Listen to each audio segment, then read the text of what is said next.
Yo, coming to you live from Philadelphia, PA. Y'all know how I always start this, aka Title Town, USA. Yes, home of the Super Bowl champion Philadelphia Eagles and home of the 2018 national champion Villanova Wildcats, and also home to the number one troller in the NFL, David Akers. Great troll job, Dave. We are out here rocking out with Andre for episode 81 of the Crossover Podcast. So, Dr. Dre, reintroduce yourself, my brother. What up? If you follow me on IG, it's Dre Terry. You follow me on Twitter, it's underscore Andre Terry. And if you follow me on Facebook, the book, baby, it's Andre Terry. Just, simple and plain. Excited, excited about the NBA playoffs. Sixers doing a thing. Disappointed to see what happened with OKC, but, let's just talk more about sports and what's going on.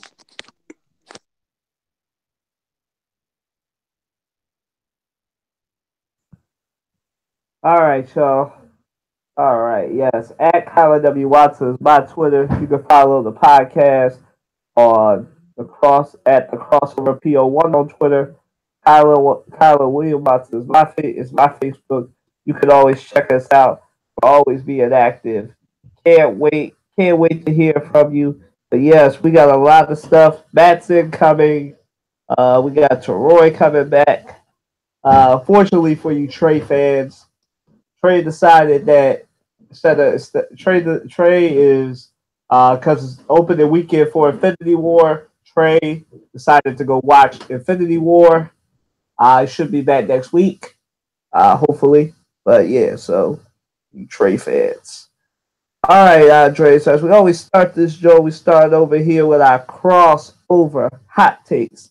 Those of you that don't know, this is your first time watching this show or streaming us because you're not literally watching streaming us.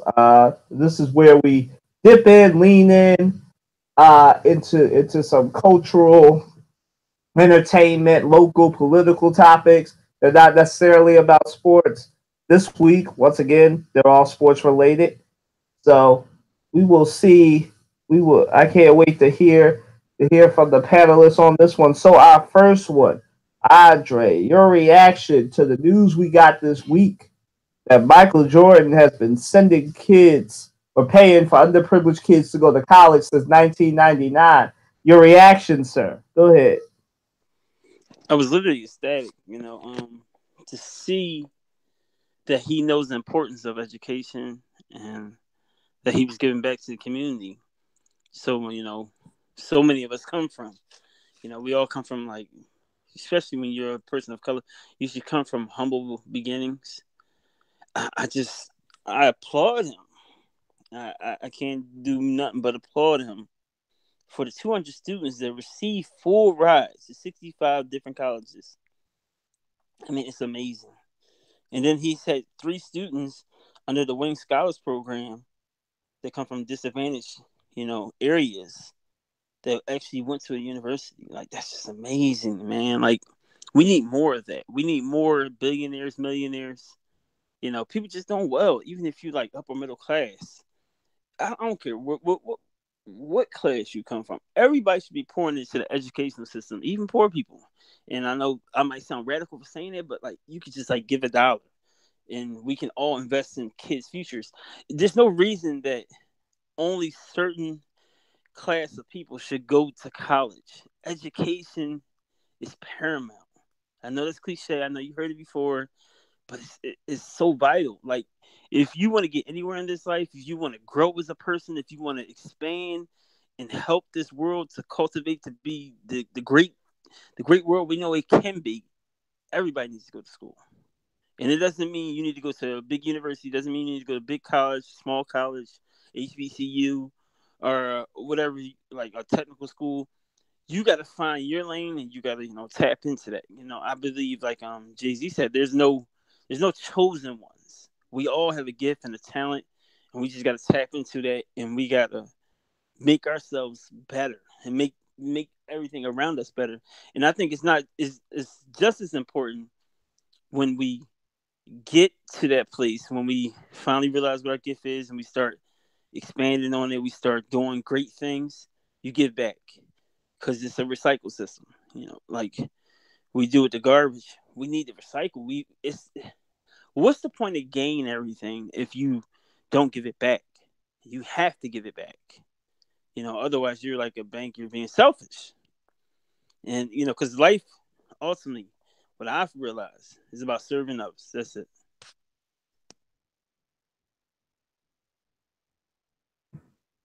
DeAndre's being nice. He's being too nice. He already knows about the words that we've been hearing since we were growing up. That all Michael Jordan cares about is money, and he doesn't do anything else. He's being a little too nice for me. I agree with everything he said, but he's being a little too nice. When I saw this news, I posted it and said the people, mostly black people who've been saying that Jordan doesn't do anything for his community are wrong. And since this news came out on Tuesday, they've been weirdly silent. Huh. I have to tell you, because I love Michael Jordan and I've read his biography. So know a little bit about his upbringing because half of it is my upbringing as well. Michael Jordan comes from the South, and anybody that has anybody in their family from the South know that they believe in the Lil Wayne verse that I'm going to clean up a little bit, that real people move in silence. They believe in not letting anybody know what they do. They don't believe in publicizing what they do.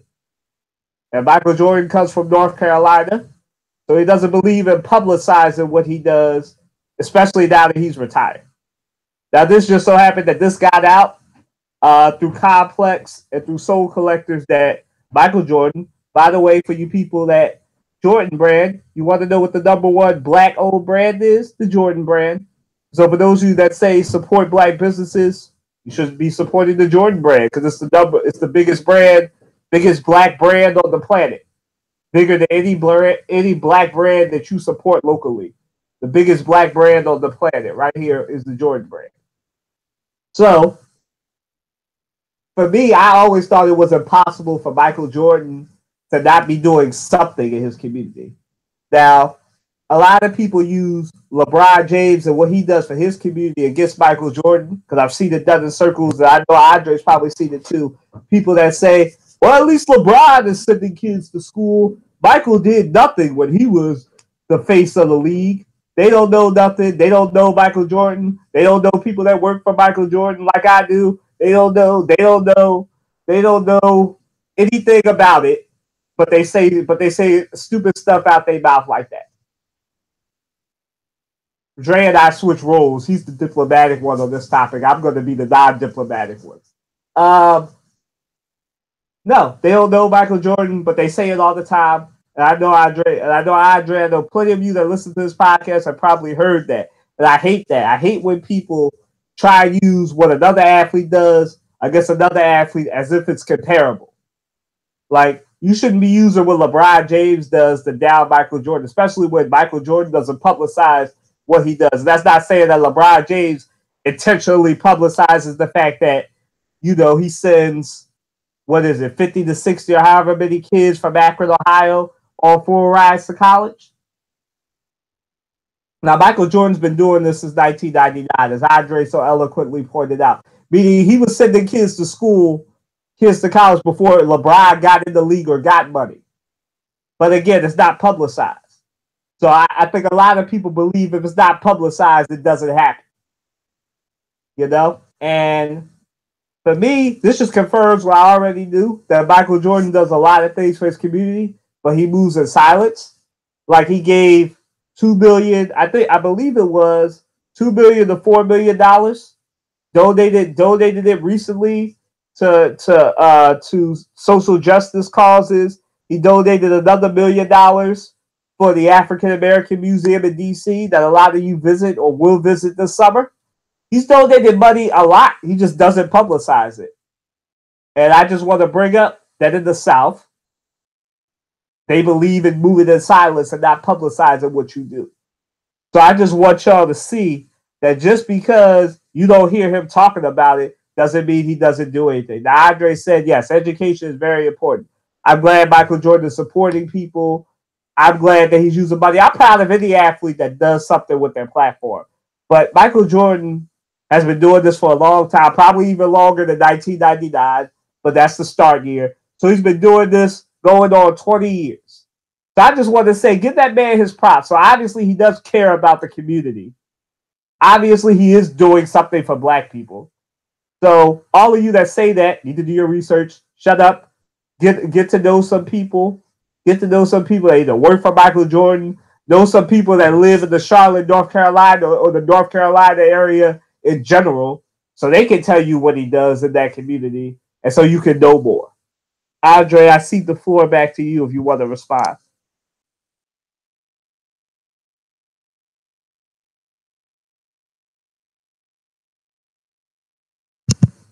Dre, you there?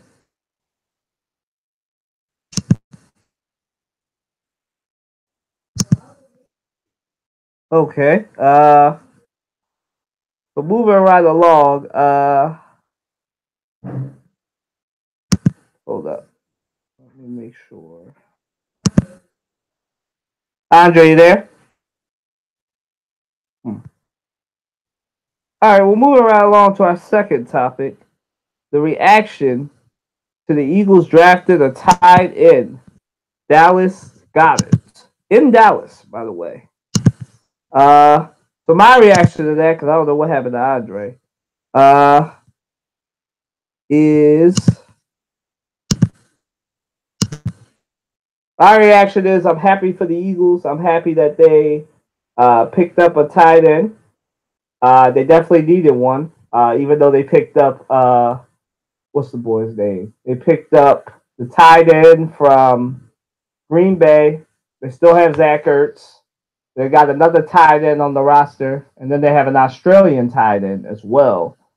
Uh, I am very happy that the Eagles picked up a tight end whose father named him after the Dallas Cowboys. It's really ironic that he ended up with the Eagles, and the Eagles traded up to beat the Cowboys to him. So it's really funny that they did all that. And I'm happy with it, to be honest. I'm happy. I've seen this tape from ESPN from them drafting him. I'm really happy with the pick, to be honest. My only concern or want to know is he can block. I mean, can he block? Because when we see the tape, we only see his catching and his receiving yards. We don't really see him blocking. We don't really see him doing much. So as far as blocking, so maybe they edited the tape that way. But I definitely think he should definitely be able to block. And if he can't, I'm sure the Eagles will teach him how to block. Uh, yeah, I'm happy with it. I can't wait to see what they do today with their fourth round picks, their seventh round picks, and their sixth round picks. I'm interested. I hope that they get a left tackle and some other things going for them. Uh, but I really think that it's a good thing that what they did to pick up this tight end. Let me try Andre again. Fun fact: Oh Lord. one of my Neils Shut up. will be in the fourth round draft pick. Well, yay. Congratulations to whoever that random person is that my brother shouted out without giving his name. I'm not trying to give her his name. It's gonna be a surprise. Congratulations to you random Westchester guy who happens to. You don't go to Westchester. Whoever you. Congratulations, you random guy who might be a Sigma. Good job. It's not a Sigma. No. All right, whatever. Andre, go ahead. Your reaction to the draft of the tight end. It's only y'all two. My apologies. Yeah, listen. Two is good. You know what I mean? Three's a crowd. So back out. So listen, I apologize, Colin. I got a phone call. It was my man Tim. Come on out, y'all. If y'all not busy today, come on out to the A-Teams event. It's for autism. It's for kids who are dealing with autism, and it's for parents that or who are struggling with kids who are dealing with autism. It's at the Overbrook Beacon Center. It starts at 4:30 today. You can just Google the A-Team Incorporated. They've been on the news. They've been on Channel 10. They've been on Channel 17. They've been on WDAS. They're on Instagram. They're on Facebook. And they're on Twitter. If you're on Twitter, it's Aiton's A-Team. So it's at Aiton's A-Team. If you're on Instagram, it's the A-Team. If you're on Facebook, it's the A-Team Incorporated. But anyway, so get back to the podcast. Just a little commercial break. I'm happy with the pick as well. We need a tight end. I think he's going to do well for us. I believe he's going to fit well with our system. He's going to, like, I don't understand how you could not fit well with our system. We got a coach that's edging you on. He's all he's doing is motivating you to do better and be better. You know, we're Super Bowl champions. We work with whoever comes with us. You know, he looks like a good receiver. I mean, a good tight end. He can catch the ball. That's what we need. We need somebody key to catch the ball. We need somebody to take that relief off our receivers and our running back. You know, I'm excited to see what he does. Can he block? Yeah, that remains to be seen. We'll see if he can block well. But I got a good feeling that he can block, or he'll do enough what we need him to do. You know, that little chip block when when the defensive ends coming around or the middle linebackers coming up. So I think he'll fit in well with our system. So I'm happy. I'm excited. Can't wait for the season to start. Let's go Eagles. And David Akers, awesome speech. That's what I'm talking about. Give it to them Dallas fans. Don't be afraid. Who cares if you're in their stadium? They can't debate that we world champs, baby.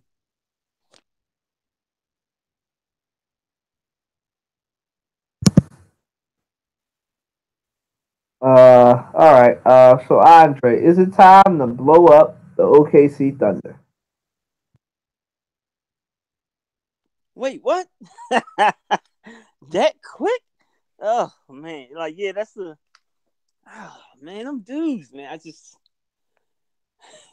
if I was an OKC fan, I would say no. I would say at least give him one more year, because it's really hard to get that team chemistry with just in 1 year. Even though these are veteran players with Carmelo Anthony, Paul George, and Russell Westbrook, and even some of the role players on that team.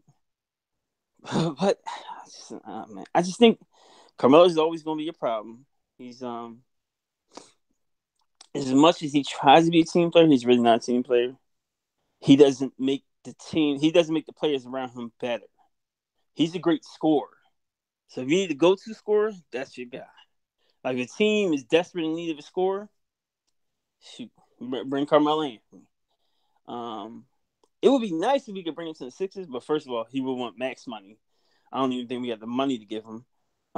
He's a ball stopper, so he would kill our flow. Like, you know, everybody goes stand still when Carmelo gets the ball, instead of him passing the ball around and making sure he gets a great shot instead of getting a good shot. And you know, the whole thing with the great shot is that everybody gets to touch the ball, and that you either get a wide open look, or you get a good clear look at the basket instead of just coming down and just pulling up. That's not a great shot. So looking on the outside, I would say, I hate to say it, yeah, you gotta blow him up, man, because you can't let Carmelo Anthony stay on that team. I don't think he's going to help you get to where you need to be. He didn't show up in that series at all. That's the sad part, man. Like, this dude is making max money, and he's still not showing up. Like, Carmelo, what the hell? So, you know, it's sad but true. When you get kicked out of the first round of the playoffs, you know, that's telltale that something got to change drastically.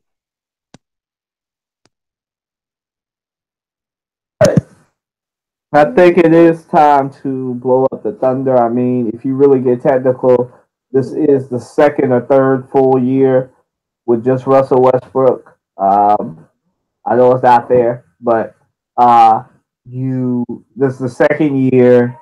You made it to the second round last year, and you didn't get far after that. So you made it to the second round. This year, you made it to the first round. And you lost the first round. And it's not all Russell Westbrook. But we have a topic where we'll get to that. But yeah, I think it is time to change the thing because there's no guarantee Paul George is coming back. We said in a podcast earlier that we believe Paul George is leaving and probably, hopefully, going to the 76ers. So, I mean, listen, I know there's a lot of people, and I'm one of them who like Russell Westbrook, like his play style.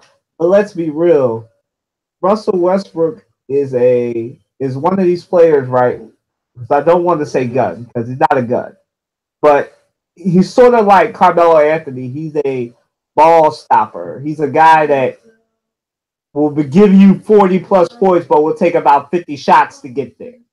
He's a guy that'll give you triple doubles, but doesn't really consistently make people better. I mean, listen, part of it is on them, but Russell Westbrook scores 40 points.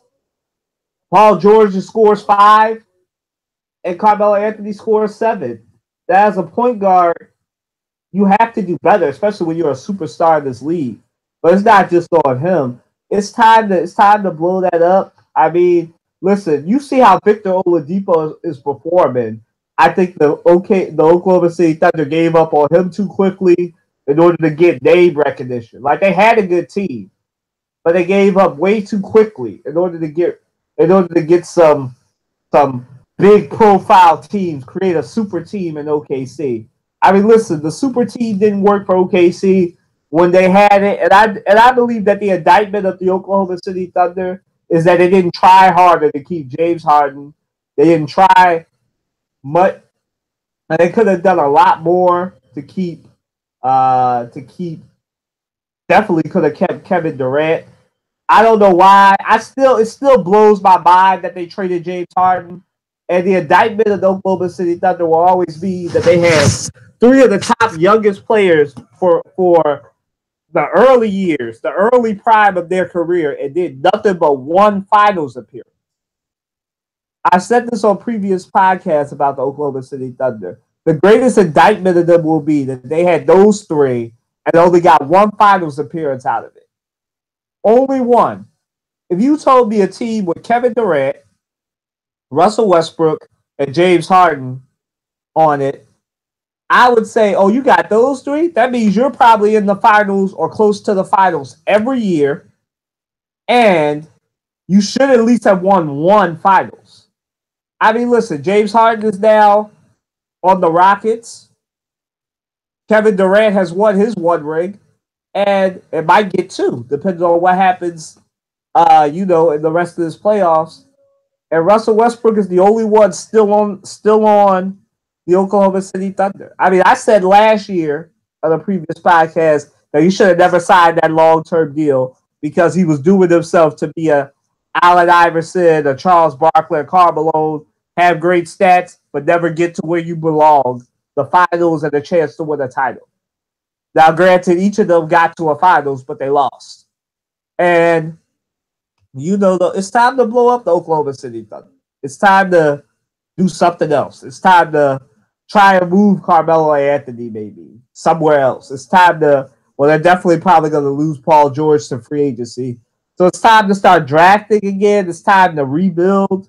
I wouldn't say a total rebuild because you have Russell Westbrook. But it's time to get younger free agents, somebody who can play. It's time to have a conversation with Russell Westbrook about shot efficiency and about making people better. Because Andre, we all said this last year that superstars make each other better. And I can't honestly say there's a player on that squad that Russell Westbrook has made better.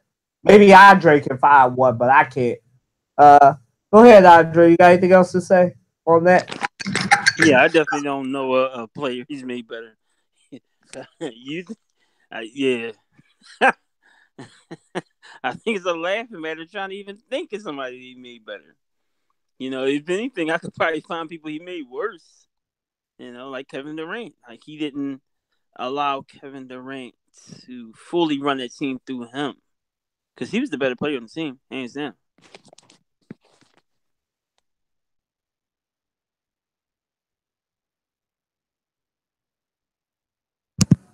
Let me close with a hot take. At Kyler W. Watson, you got a problem. Nobody likes playing with guns.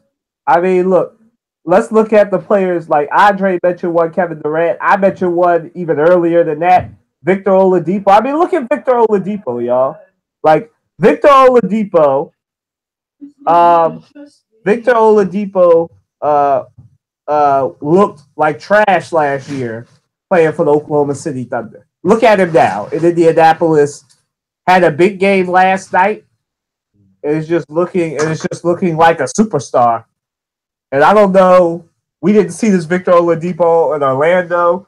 We definitely didn't see it last year. So I don't know, man. I think ESPN did a stat where everybody that leaves OKC plays better. So I don't know if that's an indictment on Russell Westbrook or an indictment on how Billy Donovan coaches. I don't know which one it is. I think it's the indictment of Russell Westbrook, and I think it's both actually. But you know, the hot take for me. I would have to agree it's both as well. The hot take for me is nobody likes playing with guns. As Kevin Durant and as Victor Oladipo. Nobody likes playing with somebody that'll give 50 points. See, this is what I think about Russell Westbrook. I think a lot of people who love Russell Westbrook hate stats. I really do. I think they hate good stats. Because I don't care if you score 50 points and you get a triple-double every night. What I care about, and this is why I hate Robert Covington, is were you taking good shots? Did you turn the ball over?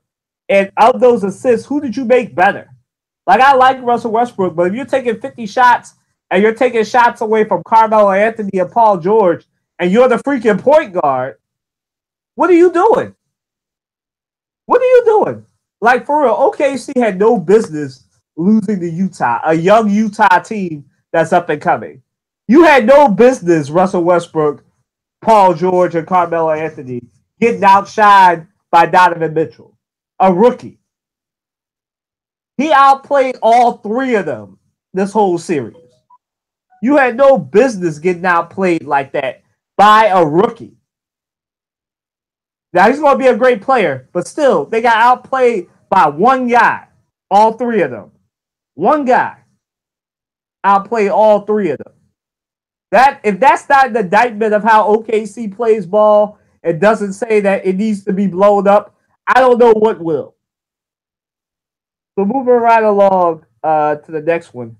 At Kyler W. Watson, like I said, you could also call me Pop Pop because a lot of you are calling me Pop Pop because of my hot take on Ben Simmons' last one now.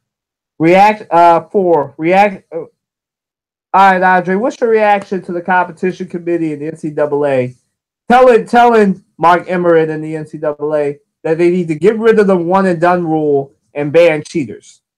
What's your reaction to that? I think it's BS. How are you gonna tell somebody who wants to better themselves, better their community, better their family situation, their friend situation, just their loved ones, period, that they have to stay in school so this machine, or I should say I don't know, I need a negative word, this villain called the NCAA can just generate all this money off of them and not give the students anything. You know, they're not even guaranteeing them. The least they could do is guarantee them, you know, a full ride till they get their degree. And I'm not talking about no associate's degree, no certificate, nothing like that. I'm talking about your bachelor's degree. Shoot, depending on how well the player is, you should further their career to the doctorate degree if they want to get it.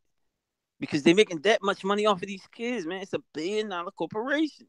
$1 billion. I didn't say million. I said billion with a B. And it's a big B. You know, so they just want to keep the money generating coming to them. You know, corporations like this, I just can't stand. They remind me so much of like the NRA. The NRA will discredit anything that has to do with taking away guns. You know, they won't change the law in schools where children are being killed and mass shootings today. And talking about the only way we can protect them now is to have a good guy with a gun to stop a bad guy with a gun. No, how about we take away all the guns? Then nobody shoots anybody. How about we take these kids out of the NCAA and put them into the NBA so they can start producing money and they can start producing communities that are better. And stop take these money away from these universities where they have all this power and these students are starving for an opportunity to grow and to financially grow. Like, listen, if you're gonna give them some of the money, all right, that's one thing. Or at least set up something where, like, or you might not get the money right now because people would act different if they had money right now, but you're gonna get money later on. It's just ridiculous, man. And I'm so mad at the NBA for even considering to deal with it. But you know what? I can see, to the NBA's point, they may be thinking, all right, if we don't get them from the NCAA, we just get them from the D League, or we get them from overseas somewhere, or from leagues that's around the country.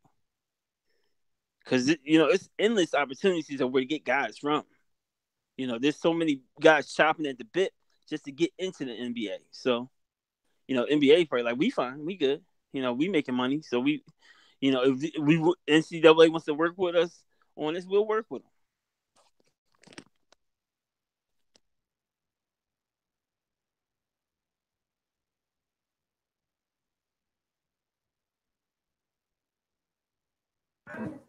All right, here's what I'll say about this. Right now, just to be clear, this is the Competitions Rules Committee, which the NCAA brought in. It's chaired by Condoleezza Rice. But let me just say this: you don't waste a woman like Condoleezza Rice's time just on things that you don't think are going to happen, or you're not planning on making a big change. Now, they brought in Condoleezza Rice as a response to the cheating that was happening, the North Carolina stuff, the current stuff that's going on with the briberies and stuff that's in the NCAA right now. So they brought her in to tell them what they already know, right? That the one and done rule. I know Andre just gave a passion speech about the one and done rule. Let me tell you something. I believe the one and done rule. I believe that there's a better way. I wrote an article about this on WatsonSportsTakes.com called "The NBA Rectifying Its Mistakes." Everybody knew when they made the one and done rule that the one and done rule was created in order to stem the tide of people, because, like Andre knows, for every LeBron James, every Dwight Howard, every Kevin Garnett, there's a Kwame Brown. There's people who could have stayed in college. Now, this is not to say that you can't make money, because everybody knows that listens to this podcast, I'm pro pay the players, I'm pro give them their money. But we have to be real when we say everybody deserves a chance to go to the NBA. We have to be honest, because, like I said, for every LeBron James, every Steph Curry, every Russell Westbrook, every Kevin Love, every Dwayne Wade, every Joel Embiid, every Ben Simmons, there's a Kwame Brown. There's so many other draft picks that don't do nothing. They just are bench warmers. They're journeymen, and there should be a place for them. And nobody wants to stop the sport of basketball. We all love the sport of basketball. It's going to eventually, the NBA once again will supplant the NFL, become the number one sport again. But we got to be real when we say this. Right? The one and done rule has ruined basketball as a whole. Now, like I said, everybody should have a chance to go to the NBA. Maybe the NBA is working on this, making the D League a more valuable option to get the people that would only stay in college for 1 year, give them what they need, pay them, give them what they need so they can enter the draft. So once the D League or the G League is fully developed, I wish Matt was here, because I'm sure he'd be firing it up about how the NBA, because he's been saying this since I wrote that article, that the NBA should pull a baseball and make all the teams minor league and start a farm system and all that stuff. So he's the guy for that, right? But I feel like this is stuff we already know. I mean, we already know that in an ideal world, the NCAA, it wouldn't matter what the name of the school is, whether it's UNC, whether it's Community College of Philadelphia. If you got a basketball program or football program and you cheating, instead of vacating wins, which I've said is the stupidest punishment on the planet Earth, you should be your program should be suspended for a year.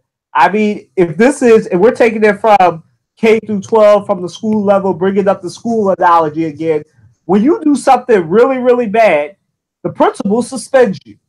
And the NCAA is the principal of college basketball. They should be suspending schools that cheat on tests. I don't care if you're trying to get the number one athlete in basketball in the country or in Canada. If you're cheating to do it, because let's be real, I've said this before, and Andre agrees with me, and a lot of y'all agree with me. Anybody that goes from not having a lot of basketball prospects to all of a sudden getting basketball prospects that are in like the top 10 and everybody's basketball rankings, you're cheating. Right? You're cheating. Nobody's getting 10 5-star recruits in a clean way. Nobody. I said this about Alabama and college football. I say this about a lot of things. There is no way you're getting all the number one recruits by a clean way. No way. You're not getting 20 recruits just because, they want to come to Alabama for football.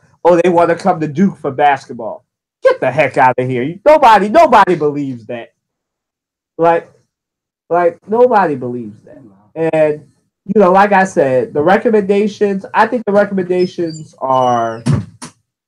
I think they're good. I mean, like I said, I think we all said the one and done rule was stupid. I think they should ban, in an ideal world, they should ban cheaters. But, we'll see if the NCAA takes it. I don't think they will. I think they're just wasting Condoleezza Rice's time. But maybe they will institute it. I mean, I don't, I think, like I said, and I've said this before, I think the one and done rule has severely affected college basketball, has severely affected the NBA as well. And it's such a problem that both sides are saying it's a problem. So, like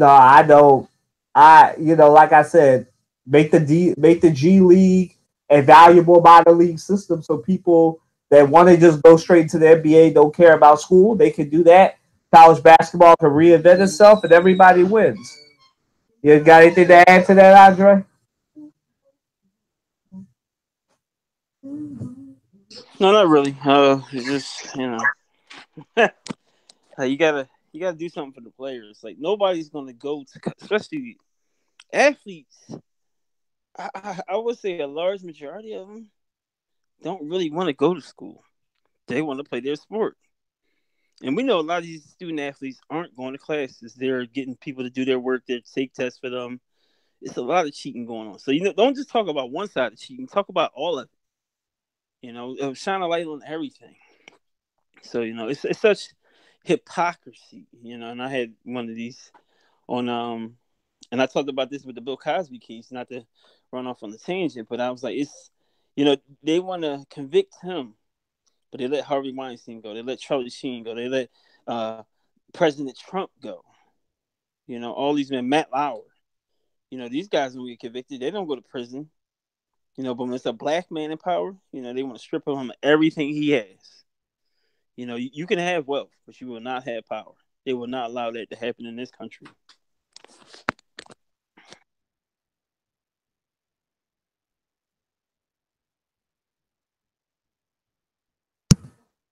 All right, well, moving right along, we're gonna move to our regular topics. All right. All right, we kind of reacted to this already. OKC versus Utah series. Your reaction, Mr. Terry? The star players should really be ashamed of themselves. They should feel as though they didn't earn any of their money. They should give all their money back. Like they played a good season, but as far as they should really take a look in the mirrors and say, what am I playing basketball? Go back to the love for basketball and back to the basics. Like why a team is important, not an individual. A team is important. They didn't play like a team. They played like a bunch of individuals. I mean, they even downgraded to the point of bully ball. Like they was trying to, like one game I saw the highlights, and all they was doing is like pushing each other, bumping each other, hitting each other, getting into fights. I'm like, really? This is what y'all resorted to because y'all can't beat them? Y'all look pathetic right now. Y'all don't look like the superstars that we know, Russell Westbrook, Paul George, Carmelo Anthony. Come on, dude. Where's Hoodie Mello? Playoff P. Don't be giving yourself no nickname if you don't live up to the nickname. Leave that nickname in the dark somewhere. Let the people give you a nickname. Never understood these guys. You make up your own nickname. Really? Or if you is gonna make up, I'll say this: if you is gonna make up your own nickname, you better live up to every expectation of that nickname. You better excel past the expectation of that nickname, and say, "Man, this dude can call himself whatever he wants. Is he doing his job and some?" So hats off to Utah. You don't want to discredit Utah. Y'all did y'all thing. Y'all deserve to move on. Y'all gonna get killed by the Rockets, though. I just hope y'all know that. This probably gonna be a sweep. Because Utah should not be in the second round of playoffs. OKC didn't play up to their potential. So, hats off to Utah, OKC. I feel bad for the fans. But it's growing pains. So, like Colin said, you gotta blow up that team. Russell Westbrook, it's time for you to go bye-bye.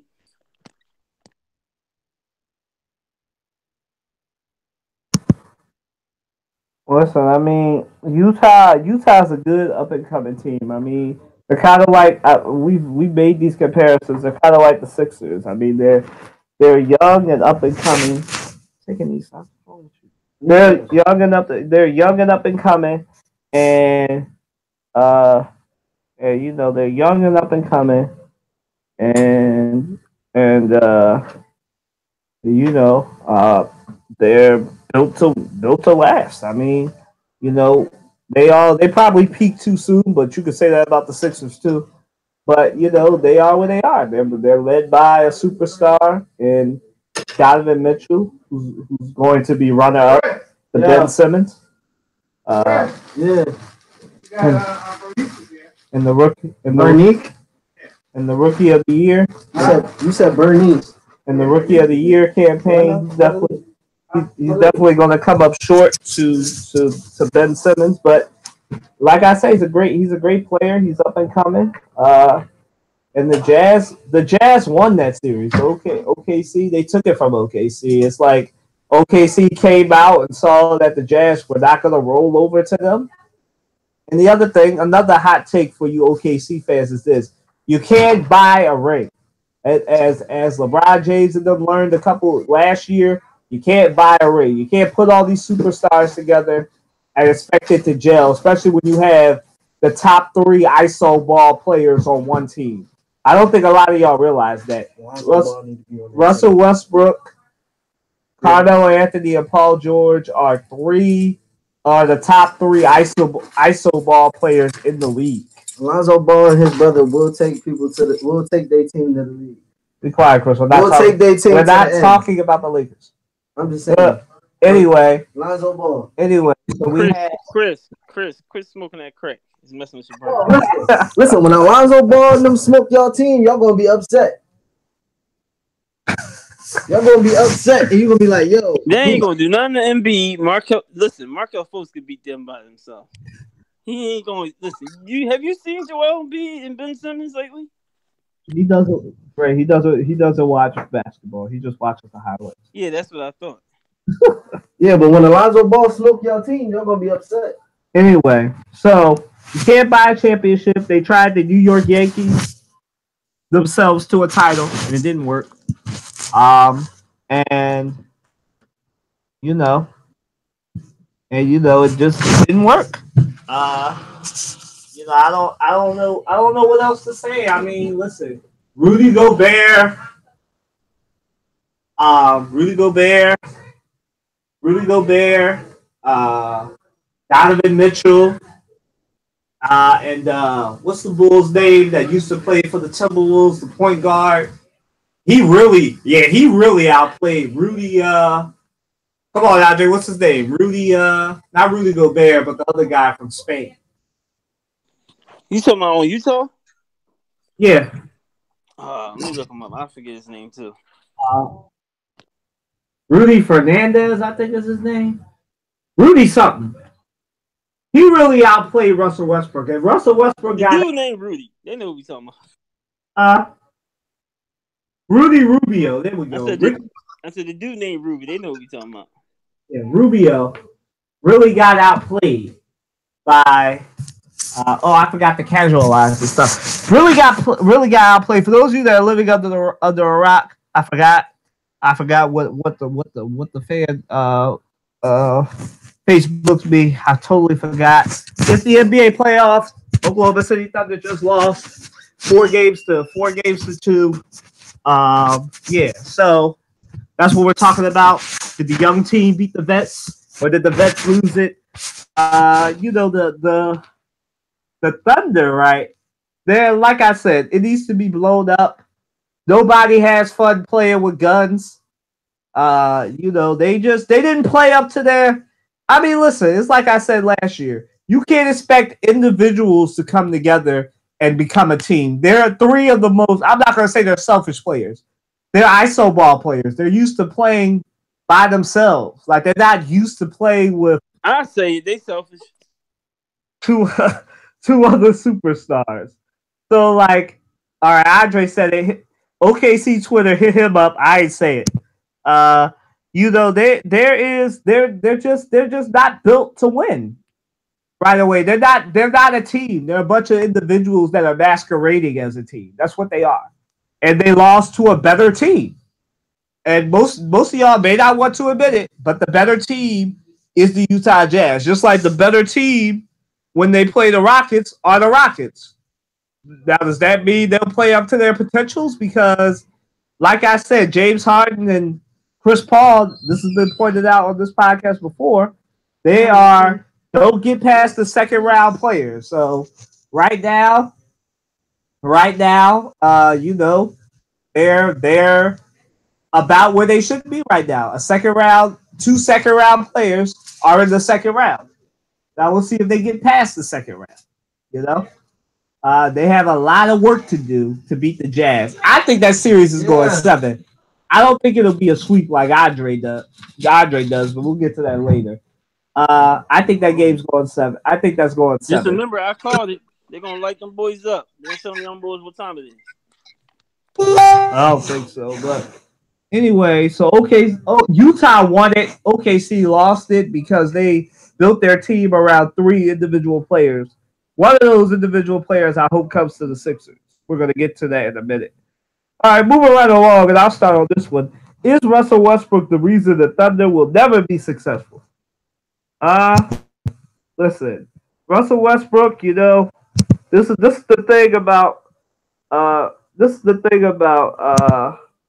being the superstar of the team. When your team win, you take 100% of the credit, and when your team lose, you take 100% of the blame.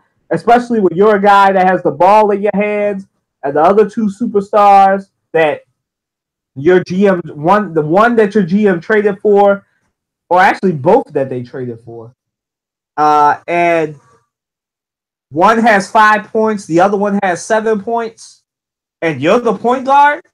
It's all because of you. Like I said earlier, at Kyler W. Watson, name a player that Russell Westbrook has played for that he has made better.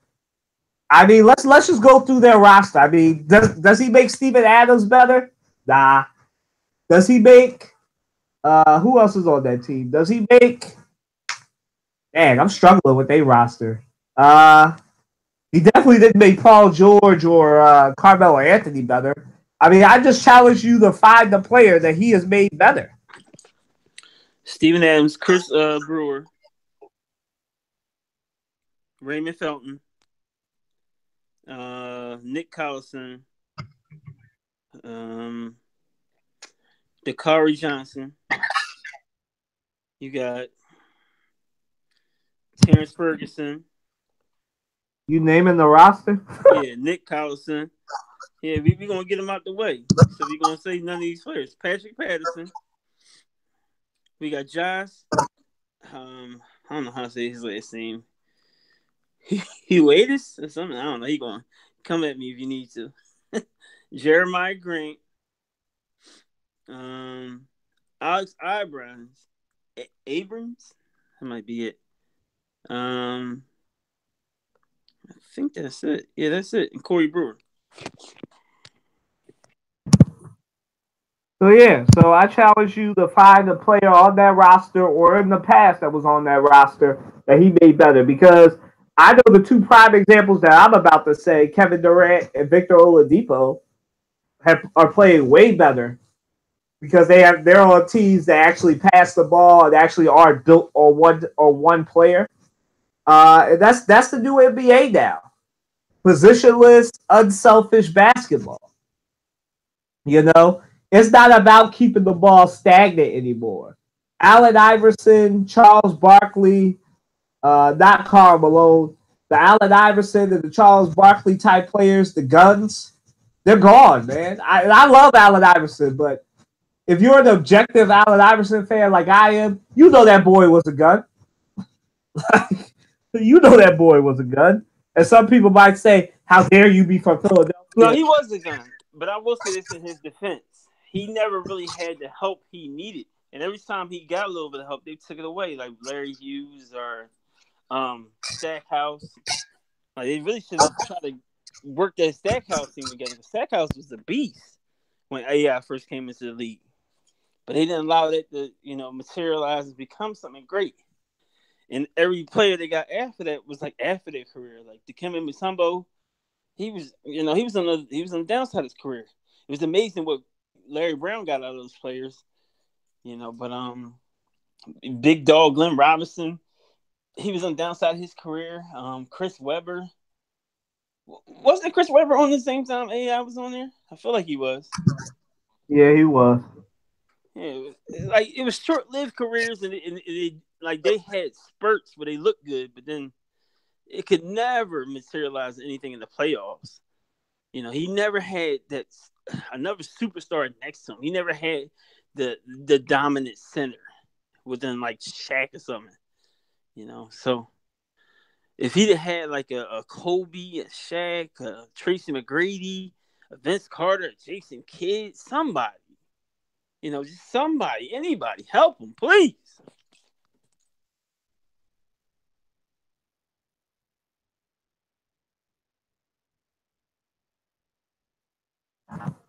That's true. But like I said, nobody, and I love Allen Iverson. And like Andre said, he was a gun. Every objective, not blind loving Allen Iverson fan will tell you he was a gun. And I love AI. I met him. I love AI. But he was a gun. And, I think that, when you have, but we're talking about Russell Westbrook. You have to make players better. The one thing I can say about Allen Iverson is he tried to make people better. He actually had a quote that said, "If I pass the ball to somebody and they pass it back to me, that means they didn't want to shoot." So I'll give him that. He tried. Russell Westbrook doesn't try. Like Russell Westbrook does not try. I mean, like I said earlier in this podcast, I think a lot of people fall in love with the numbers that he has. Oh, he's a triple-double machine. But as I keep saying, if you're giving me all these triple-doubles, but when it comes to playoff time, you're the only one scoring in double digits, then that means you don't make anybody better on your team. That's what that means. That means you're a gun. I mean, like I said, I don't know who I think it's both, but I don't know who's responsible for why it never works when they give him superstars. It never works. He's had Victor Oladipo. He's had Kevin Durant. He's had James Harden. He's got Carmelo Anthony and Paul George currently. Nobody plays good when they play with him. I don't understand. I really don't. I say the same thing about John Wall. I don't understand why John Wall is a superstar, is one of the supposed top 3-point guards in the league, and yet Bradley Beal can't play with him. It's like if one got they're never getting their numbers at the same time, if you notice that. With both of those teams. We're not even talking about the Wizards, but it's a comparable situation. Like, if one's off, if one's on, the other one's not getting their numbers.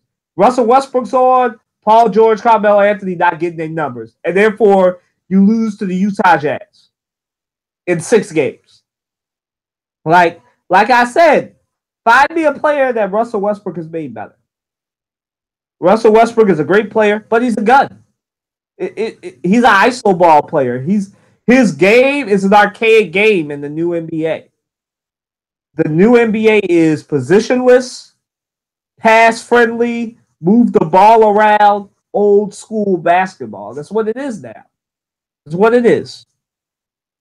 Go ahead, Andre. I don't know if you talked.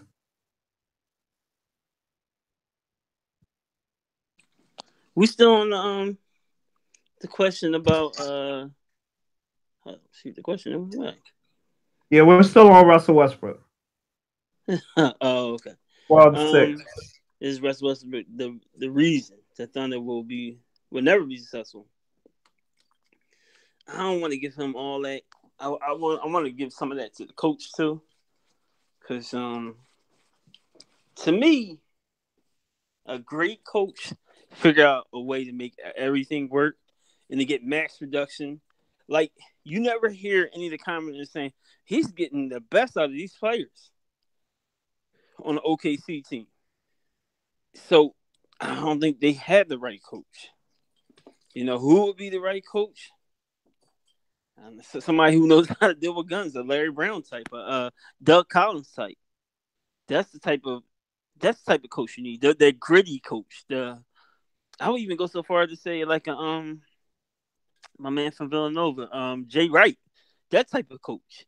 So it has to be a great coaching and great players at the same time in order to win the championship. So that's the reason why they're not winning.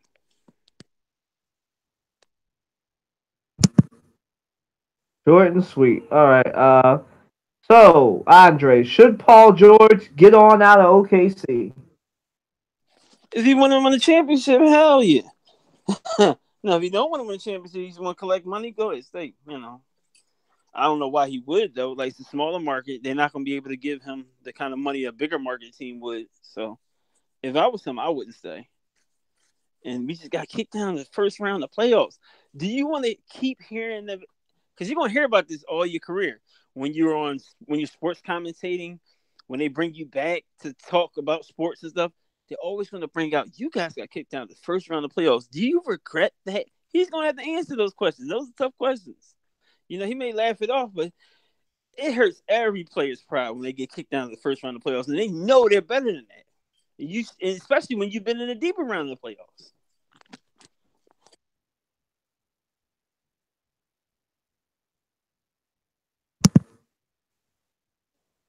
I love Paul George. He's a great player. And I believe he's at a crossroad right now. I mean, he's a small market player. I mean, he just came from Indiana. And I know that Indianapolis is a way bigger market than Oklahoma City. I know Indianapolis is one of a real big city. I'm not comparing it, but in comparison to markets, they're both small markets. In comparison to a Philadelphia, New York, a Miami, a Houston, a LA, even a Golden State, right? Even San Antonio, right? So I believe he's at his Carmelo Anthony moment, right? This is right now where it's going to be decided if Paul George is about legacy or is he about money. Carmelo Anthony had the same decision. He'd been laboring in New York. This was before Phil Jackson took over, and he had a chance to either go to Chicago or go to San Antonio and leave New York. Paul George, I know you're probably too big and you're probably sulking right now to listen to this podcast, but let the words of a dude from Philadelphia tell you something. You're at this point right now where you need to be building your legacy. I know you're still a relatively young player, but let's remember that you missed a year and some months due to the fact that you broke your leg. You know how short an NBA career can be. You need to choose to go somewhere else. And this is not me being biased because I want you here in Philly. I want you to actually have a chance to play with somebody who's going to get you the ball, who's going to not be a gun and not stifle your numbers. I don't care if you go to Philly. I don't care if you go to Houston. I don't care if you even go to San Antonio. But go somewhere where you actually will have a chance to win a championship. It's not in OKC.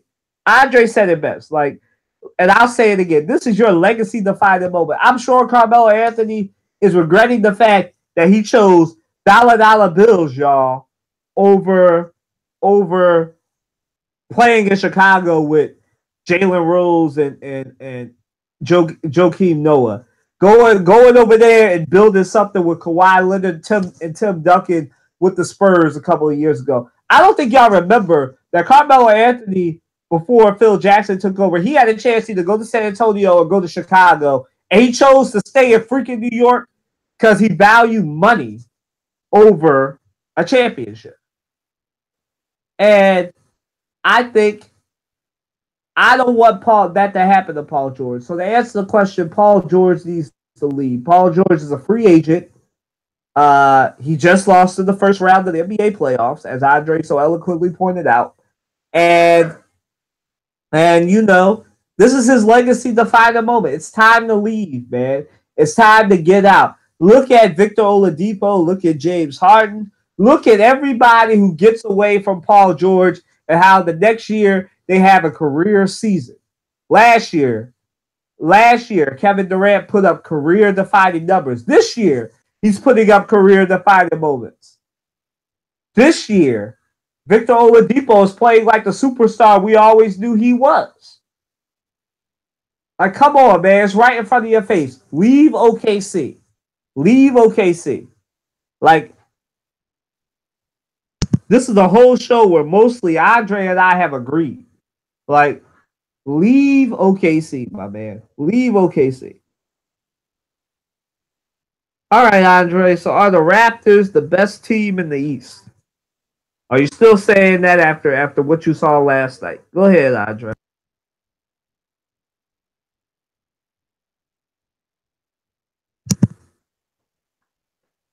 Dre, you there? Yeah, my fault. I had some chicken on my hand. I had to unlock my phone. Yeah, they're the best team. They got the best record. They're showing the best. They're showing the best skills in the playoffs yet. They had the best season. You know, don't get me wrong. I love my Sixers, and I think Sixers doing very well.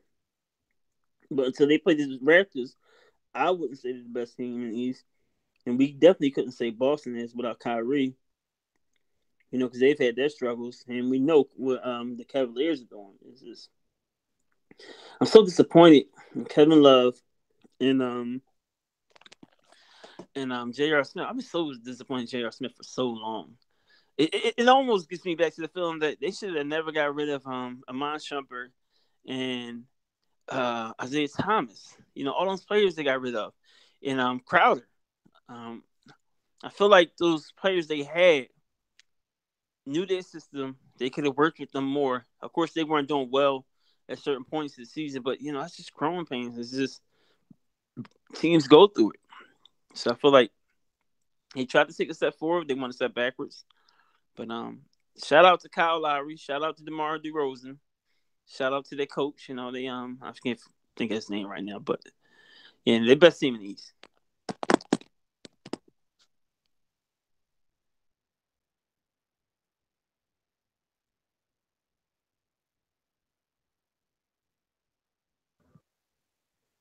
All right.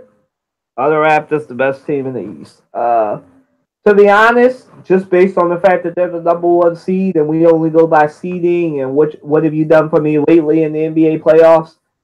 Yeah, I mean they're showing themselves, even though they scared me a little bit by letting the Wizards back in that series.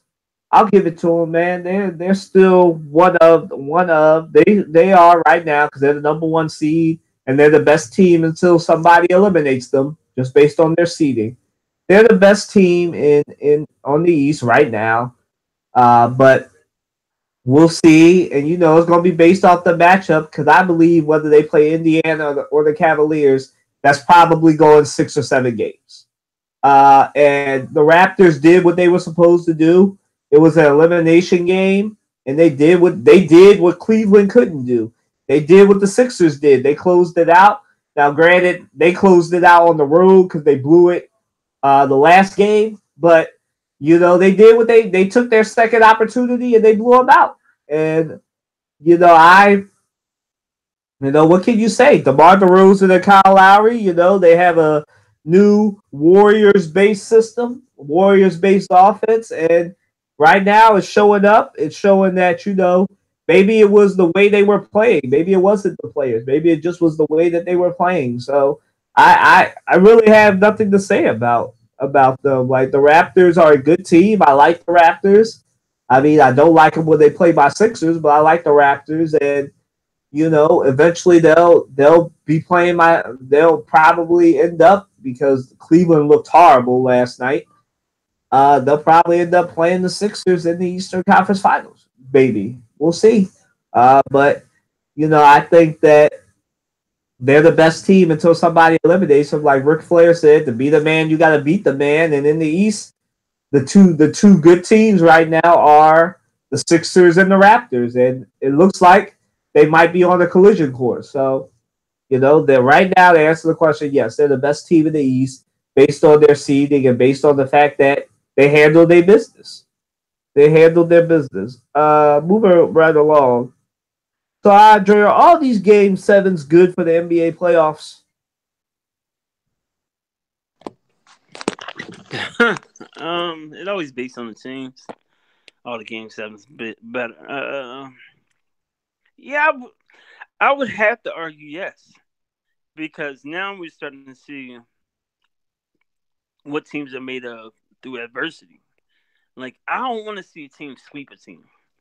That just tells me that team just got in because their record said they should have gotten into the playoffs. But you're really a good team. You would push it to a game seven, and if you really deserve to be in the playoffs, you would show me that this really is going to happen by whoever can close out that fourth quarter. What team is a better team? What team has better coaching? What team understands, foul shots are important? Everything. What team understands defense wins championships? There's so many things that just line up with winners. And with losers, you don't have to show up to be a loser. You just not show up. It's that simple. It's a lackluster effort. It's it's all about me attitude. So the game sevens are much better for the NBA. Long as everybody's playing up to their potential. They're only bad. The game sevens are only bad when teams are taking nights off. That's when it's bad. Like, they just let them win this game. But that doesn't happen. So the game sevens definitely make the NBA better. We need to see more and more game sevens. Will we? That remains to be seen. But I'm excited. I can't wait because I still don't know who's going to be in the finals. I think I know. I want to say it. No, I'm going to say it. I'm going to say Houston, and I'm going to say the Cavaliers. I know kind of like, you got to be kidding me after what you're saying last night. I'm still a man of crazy faith, ridiculous faith, whatever you want to call it.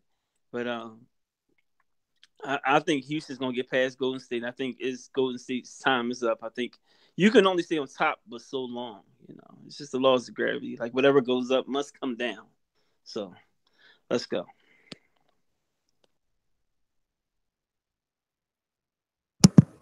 I'm going to say this. It's good, but you don't want to have too many game sevens too early in the playoffs. Now, let's be real. This is two of the best words in playoff basketball and baseball and hockey, game seven, right? But honestly, just keeping it honest, right? Game seven shouldn't happen this early in the playoffs. I mean, we're used to game sevens in the finals, in the Eastern and the Western Conference finals and stuff like that. Game sevens this early, in my opinion, doesn't bode well for the rest of the NBA playoffs. Now, like I said, we're only in the first round, and we have about 2 game sevens. We got a game seven. We got a couple game sevens. We got Bucks and Celtics. We got, we just had a game 6 in the West that would have been a game 7 had OKC showed up. I mean, we're still trying to get to the second round, and we're not even in May yet. And I feel like I love basketball. Everybody knows I love basketball. I'm pro whatever helps the NBA. Ratings are up. That they're up 10 to 12% this year. They're really doing well, and it's because this year might be, and I hate saying it, this year might be the most even year in the NBA playoffs there's been in a while. You don't know who's going to make it in the East. You don't know who's going to make it in the West. But having game sevens this early doesn't bode well, because usually that means if you're having game sevens this early, that usually means that there's going to be a lot of sweeps in the second and third round of the NBA playoffs. And I know y'all, some of y'all are saying, "What are you talking about, Colin? The 2018 NBA playoffs haven't even happened yet. The second and the third round, you don't know that." But history has shown in the NBA playoffs that when you have game sevens this early, that usually means that we're going to have a lot of sweeps or a lot of gentlemen sweeps in the later rounds of the NBA playoffs, because people are tired. They don't play up to their potential because they have to recover. And as you get later in the rounds, you're getting a lot less days off in the NBA. I think it goes from 2 to 1 days off once it gets later in the rounds in the NBA playoffs. So listen, I'm happy. Like I said, I agree with Andre. I'm happy that we're getting playoff basketball at this finals. But I just think that we're in for some sweeps in the NBA in the later rounds. I mean, so far the only teams that have dominated are the Pelicans, and nobody expects the Pelicans to get past the Warriors and the Sixers, because those were the teams that did gentlemen sweeps or actually swept.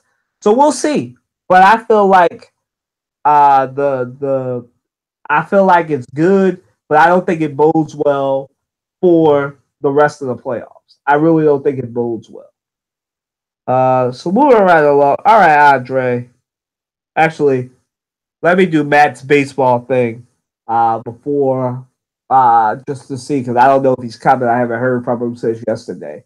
But the Phillies right now are doing really, really well. They've won their last 7 of 8 games. They have one of the best home records in baseball. I know Andre's probably going to hit me with a "Let's Go Phillies" chant. They're doing really well. They're defeating expectations, and it's looking good. Jake Arrieta had a good outing last game or the game before that, and they play tonight. So I mean, it's good to be a Philadelphia sports fan right now. We'll see if they can keep it up. It's 162 games. What's the guy's name? Otani, I believe his name is. He injured himself. For those of you Anaheim or Los Angeles Angels fans, Otani's injured. Unfortunately, I know he's a big baseball personality in Japan and in LA. Let's go Phillies! I hope that Let's go Phillies! And I hope that they do well. And the Phillies are good, and I think that's the baseball update for now. Unless Matt comes in sometime soon to give you more detailed information. All right, Andre. So your reaction to the NFL draft so far? What you think? Your winners and losers. Who won the draft? Who lost the draft? Go ahead, man. Let's start off with the championship team. Did you think I was going to go anywhere else first? Let's talk about my Eagles, guys. We winning. We know we traded away a draft pick. And some people may have been surprised. I wasn't surprised. We really don't need a lot of players on the team. That's why we did that. And so we can acquire, draft picks later on, later years when we will need it. So that's one of the key reasons why we did that. Getting a tight end was key. The winners and losers in the draft. Oh man, let's take a look at these picks real quick. My fault. I'm trying to pull it up. Go ahead, Colin. Go ahead. While I try to pull it up.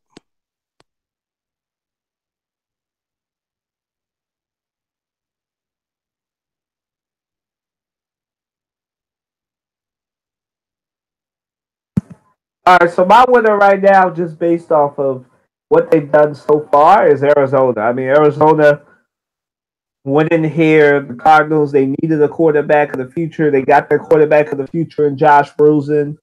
Uh, another winner. I'm just going to go with it's a tie for me because they got their quarterback, they got their wide receiver, and Christian Kirk, who might be the best wide receiver in this draft.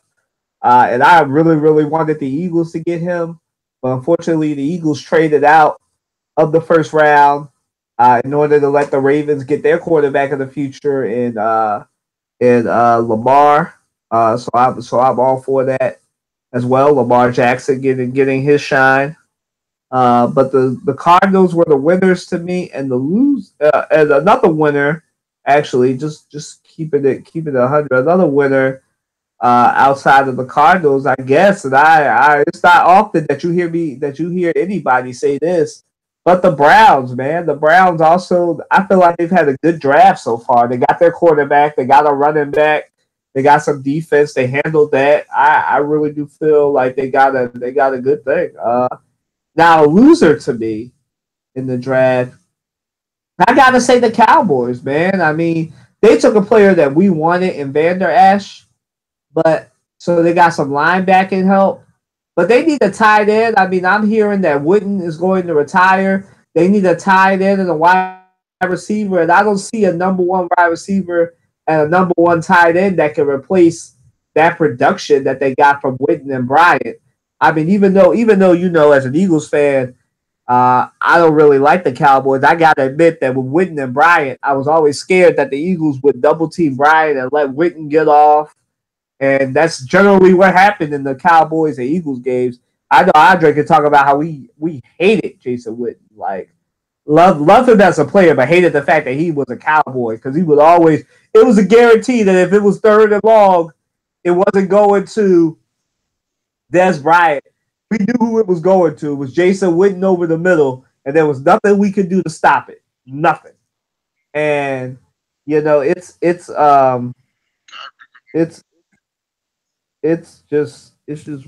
just weird. That's the loser to me. The Cowboys were a loser. The winners to me were the Cardinals because they got their quarterback and their wide receiver to replace Larry Fitzgerald. I mean, listen, I'm impressed with Rosen, but I think they got the steal of the draft by getting Christian Kirk. I mean, they got Christian Kirk, and I was mad, like I said, because I wanted him to be with the Eagles. And I'm just mad about that. But he was a winner. Like I said, the Browns were a winner because they got what they wanted: a quarterback and a running back. Loser, Cowboys. Who else was a loser? I think that's it. That's all I got. Oh, Teroy's up in here. Teroy's up in here. All right, Teroy, we're on the draft right now. I mean, if you see a question that you want to go back on, you can. But your winners and losers so far in the NFL draft. Go ahead. Um, I would say the winners would be the Browns. I really like what the Browns did. I'm not 100. I like Mayfield. I'm not 100% sold on him. I wouldn't have picked him number one, but I mean, if they feel like that's their guy, but I feel like they got.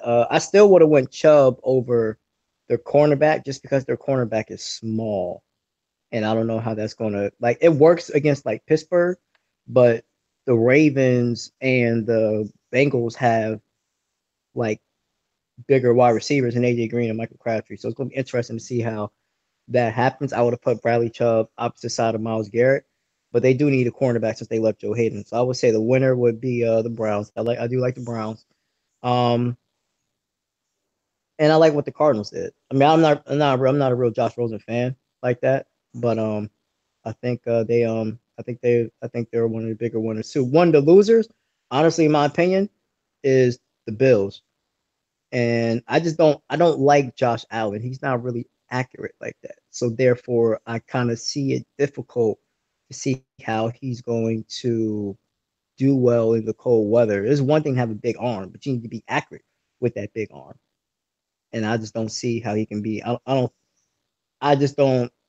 I think it's a big drop off from Tyrod Taylor to Josh Allen, in my opinion. and I can see that being an issue. I see that, and I see the Cowboys as being the losers as well, especially with them not able to get the tight end they wanted with Jason Witten retired. That's going to be a problem for them down the stretch. And the linebacker they got, I just don't necessarily. I think he's a good linebacker, but I don't think he's like Brian Urlacher 2.0, like they said. When they could have got a wide receiver that was there waiting for him. All right. You got any ones that you want to answer to from earlier? You can answer a couple of questions from earlier too, since we're basically, over. You got any questions you want to answer from earlier, Troy?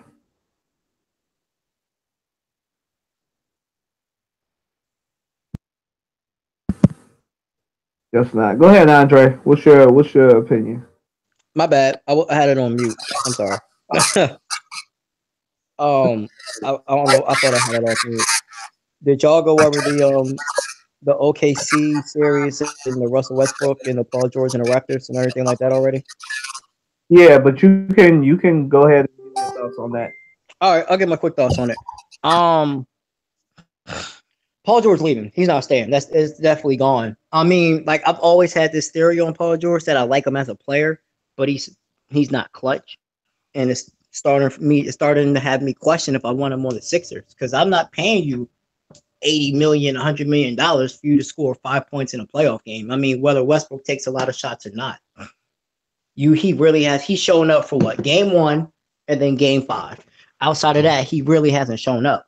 So my whole thing is like for you not to show up and make all that type of money. Why would I want to pay you the max if you're not going to show up in the playoffs? We need somebody who's going to show up in the playoffs, not shrink in the playoffs. My reaction to the versus Utah series, it was a bad matchup. I just feel like Utah plays complete basketball like a team, and OKC was really more about 3 stars. They really never had cohesion. They never really ran plays. It was more like you take a turn, I take a turn, I take a turn. And good team basketball is going to beat isolation basketball all the time, especially when you're not driving and you're relying on jump shots. That's not the way to go. Are the Raptors the best team in the East? That's an interesting question. I think they're the best team record-wise, but I don't think this is clearly not biased. I don't think they could beat the Cavs or the Sixers in a 7-game series. I mean, Washington took them to 6 games. I didn't see that coming. So I don't think they're just because I don't think they can beat the Cavs just because I think Toronto's the better team, but I feel like the Cavs have that mental edge over LeBron. I mean, the Cavs have that mental edge over the Raptors, and it's just too much. And it's just I just feel like it's down the stretch. I mean, you're trying to play too much iso ball with DeRozan and with Kyle Lowry, and that's not going to win you any games. Even though I don't think the Cavs win Game 7, I feel like if they're going to win a series, they need to win Game 6. And they didn't do that, so I don't see. Whoa! The king is on the throne. Don't disrespect the king, Roy. All right, okay. Then real quick, Andre. Let's talk about that since you want to talk about the king. In the games that the Pacers lost, all right, they should have won. Lost game 2, easily could have won overtime. Oladipo hits the 3, and they lost game.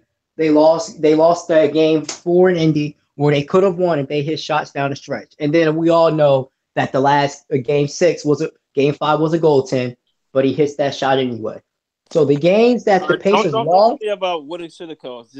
Okay, you're right. Game, right. The bottom line is it's 3-3. You're giving a young team who doesn't really fear you more confidence going into Game 7 because they just dismantled you, and they've already played close games in Cleveland. Cleveland's not winning this series. I don't see their bench players showing up. I don't know if I would go so far as to say dismantle, because how do you dismantle a team that's not even playing like they should be playing? Is Kevin Love playing to his potential?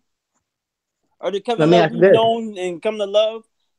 The reason why he's on, and that's why they're not going to win the series. But the reason he's not playing his potential is not because of the team he's playing. It's because something's wrong with Kevin Love. He's like, I don't know if he's got a mental block or what. Nah, he hurt his hand. He hurt his hand in the game number 2. He re-injured his hand. He's been playing through it, but still, Okay. I don't want to. I'm sorry. I just come from a generation. I don't want to hear that. Kobe played through every injury. AI. You're right, and I come from that generation too. But these players aren't the players of old. What you mean to tell me they can't adapt what the old players did? They can't talk to them. They can't sit down. They can't have conversations. They can't. It's not even the same. You got to remember though. It's not a even mental game. Yes, it is. So Roy, don't tell me that because listen, sports is more mental than anybody ever thinks it is. It's probably like 80% mental, 20% physical, and then like 10% skill or whatever. I understand that, but you gotta look at it. The game has completely changed than what it used to be. So therefore, I don't think necessarily sitting down with players is going to help because you're playing the two. This style of NBA is way more finesse than what I grew up on. You touch a player, you get in the foul nowadays, as opposed to Jordan was getting beat up in the paint against the bad boy Pistons. Playoffs. In the playoffs, they kind of lay off them whistles a little bit. A little bit, not a lot, just a little bit. All right, take Kevin Love out of it. Tell me who else is going to step up. J.R. Smith, Kyle Korver, Tristan Thompson. Tristan Thompson, that's funny. I can see Kyle Korver. I see Kyle Korver more than I see J.R. So you telling me Tristan Thompson's not an all-star power forward? He used to be, not no more. What did he do last year in the finals? He got the Kardashian curse. That's what. Okay, then. Is that our fault? Is that our fault or is that his fault? That's his fault. All right, then. That's not our fault. Nobody told him to do that. He saw the one sister naked. He said maybe Chloe looks good. It's going to be interesting. He's going to need his bench players to step up, but the problem is they haven't consistently done that all series. If his bench players, if Jordan Clarkson, Rodney Hood, not so much Larry Nance, and because J.R. Smith had 0 points in 33 minutes in Game 5. He always been a hit case. We know that. I don't know. I just think it's going to be close. And I think they win Game 7 at Cleveland. You got to admit to this. When you at home, that crowd gives you such a boost. But look, it's and I understand that. Advantage. But I'm trying to have you see it from Indiana's point of view. Indiana lost Game 5 when they were down by double digits and came back and almost won the game. So if I'm Indiana and Nate McMillan, even though it's Game 7 in Cleveland, I'm not pressed about it because I just went number one. We've already won a game in Cleveland. Game 2 was tight. We played 3 tight games in Cleveland. So if I'm them, they got nothing to lose. The pressure is on LeBron. The pressure ain't on Indiana. The pressure's on the Cavs. The Indiana has nothing to lose in this situation, and I think that's why they're gonna come out and win. Right. So humor me, Roy. So if Cleveland does win the series, how far does Cleveland go? If Cleveland wins the series, they'll get to the Eastern Conference Finals. I don't see them beating the Sixers just because I don't think it depends on how their bench plays. Even if their bench plays well against the Sixers, I don't see them winning because we don't got to answer for LeBron, but they don't got to answer for Embiid. And at the end of the day, if LeBron got to expend all the energy that he's been expending in the first round against us, I agree on that. We'll beat them in 6. Colin, I want you to answer that question too. If Cleveland if they win this series, how far would they go? To be honest, probably to the second round against the Raptors because I got them getting past this year's Raptors. Last year's Raptors? Yeah, I got them getting past this year's Raptors. All right, let me respond to that. See, that's where I differ. Yeah, I think they play Raptors because that's why I differ. Just because everything is so, my opinion, everything is so mental with the Raptors. The Raptors are a better team than the Cavs. But you can even look back to earlier in the season when LeBron had this same exact squad going against the Raptors minus a Kevin Love. They're down 27. Toronto has them up 27 in Cleveland, and they still find a way to lose the game. I just feel like everything is mental with the Raptors more than the actual game, and that's why I don't see them beating LeBron. I don't see it. I got to see it to believe it because I don't trust the Raptors. You don't trust LeBron. You know how many times you've been to the finals? Hey, you're right. The Raptors haven't given you. I said I don't trust the Raptors. The Raptors haven't given you a reason to trust them, but I think this new style of basketball that they're playing, where they're relying less on iso ball and including a lot of like Golden State Warriors type plays, I think that'll help them out. Now, I don't know if that'll be the exact difference. Plus, they have a deeper bench. I think they play better defense. Like I said, I think that You know, like I said earlier before you got here, they had no business playing the Wizards in 6 games. It should have been over in 5. But you know, it is what it is. But I'll take it a step further.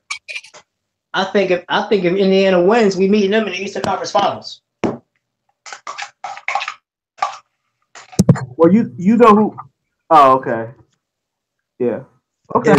I can see if Indiana wins tonight, Indiana is going to be in the Eastern Conference Finals because I can see them being Toronto in 6. I can see that. I say this. I never thought I'd say this in the first round of the playoffs. I imagine myself saying this in this year's finals, but right now, and I think Andre will agree with this. This is a legacy builder right now for LeBron, because even Michael Jordan lost.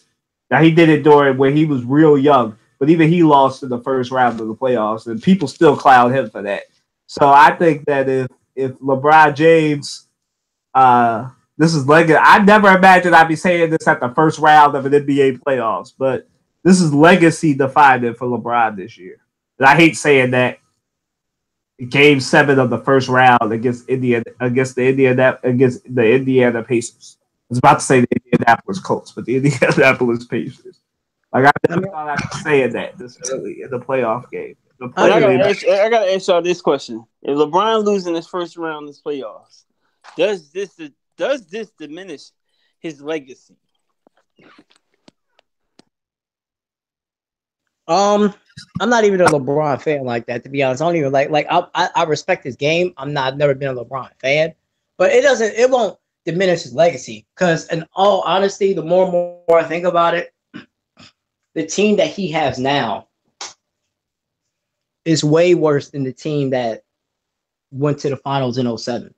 The team that went to the finals in 07, they could shut you down defensively. And he had at least Mo Williams who could get himself another bucket. There's nobody else on that roster, maybe outside of Jordan Clarkson, that can really go out and create his own shot outside of LeBron James.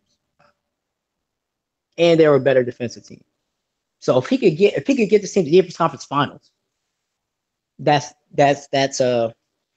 a great deal. Honestly, I'd rather see him lose in the first round.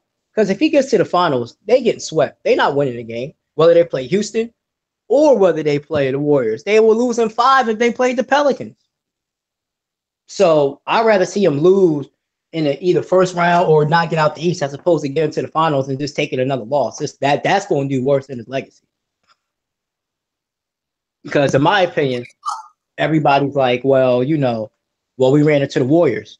Now, granted, you beat the Warriors before they had KD, but even last year, the series could have been completely different if y'all win Game 3, but you choke and lose Game 3 down the stretch.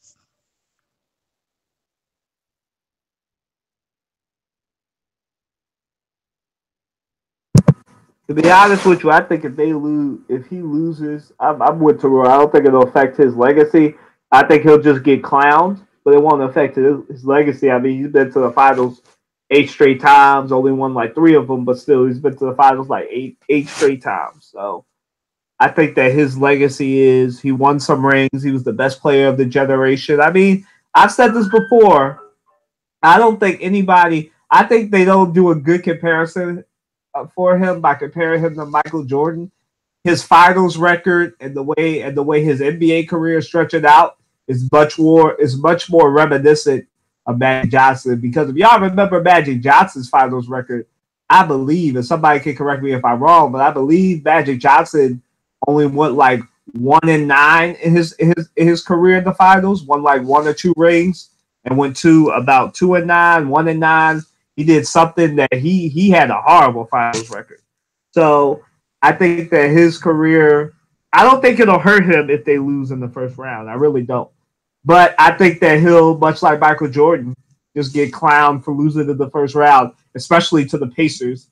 Because like I said, nobody expected. I mean, I called that game that this was going 7, and I picked the Pacers. But nobody, for real, and the people that are on ESPN and Fox Sports, nobody truly expected, outside of us who don't get paid for this, nobody truly expected this to go 7. And I believe he'll get clowned for it, but I don't think it'll affect his legacy if he loses in the first round. Like Toroy said, it'll be worse for him to lose his ninth, whatever it is. I think they say he's 2-5. It'll be 2-5. It'll be worse for him to lose his. It'll be worse for him to lose his fourth straight or third straight finals, especially if he gets swept or it's a gentleman's sweep again. He'll be 3-6 if he was to lose this year. But let me point this out. You say Magic, but I think, and this is just me personally, I think his career arc is more along the lines of like a Will Chamberlain, because I think Will Chamberlain is like one in something in the finals as well. The most dominant player of our generation, won a few rings. I think he might have won more than Will. Won a few rings, but just couldn't win no more after that. I mean, he's the best player of our generation. He just, and in my opinion, most of it is his doing, especially since he came back to Cleveland, because of the simple fact that a lot of people say he don't have control of how the team is structured, but the current team that is constructed is because of LeBron James. Period. And that's how I feel about it. So therefore, this is the people that he got, because this the situation with Kyrie, and so now he has to ride with that team. So he can't say, bam, give me more help when you had help in Kyrie, and it didn't work. Whether it was you, whether it was him, whether it was you, and I think that's what he's really missing. Because if you remember when Kyrie was there late in these playoff games, LeBron will get you there, Kyrie will close.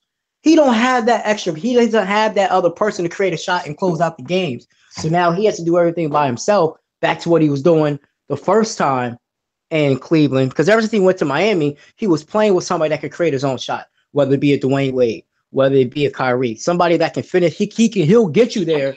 But Chris Bosh. Don't discredit Chris Bosh. Yeah, I'm sorry, Chris Bosh as well. And he don't got none of that now. It's just him. Who on the Cavs is going to close out a game for you outside of LeBron James? Because JR streaky, I want to trust JR with my life to close out a game. If it was either go to jail or have JR close out a game, I'm going to take the jail time. All right. You tripping. I never allow somebody to do the jail time. Oh, Mr. Matt is here to do his baseball corner. Before we get to baseball, let me tell you this. Let Matt do, because I know he wants to do baseball.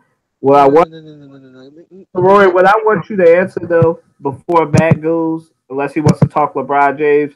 I know he doesn't want to talk LeBron James again, but what I want to answer when we get a chance after Matt goes in on LeBron again, I want y'all to answer our first question about Michael Jordan and what's come out, and he's been sending kids to college since '99, and what y'all think about it. But go ahead, Matt. No, first of all, and Troy makes a very, very, very good point. And I think that's where all these LeBron lovers don't seem to understand or miss. First of all, Troy's right. When he was in Miami, you had someone to help create shots for LeBron. Since coming back to Miami, or no, since being in Cleveland, whether first time or second time around, there's been nobody to do that.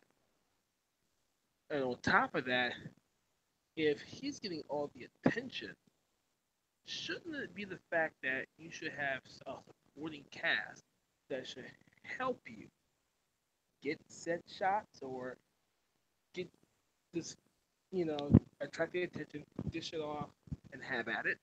No. Know why? Because, again, look at how the team is constructed between Miami and the Cleveland 1, Cleveland 2. That's all I want to say on that one, because frankly, again, these LeBron lovers can't seem to understand the fact that, hello, you need a team to win a game. One man cannot win a team by himself, a la Russell Westbrook, Allen Iverson. That's just the way it is. Number one. Number two. I love it. I really love the internet. Because, here you go. The internet is, I'll tell you one thing, but the fact is something else. Now, if it's true,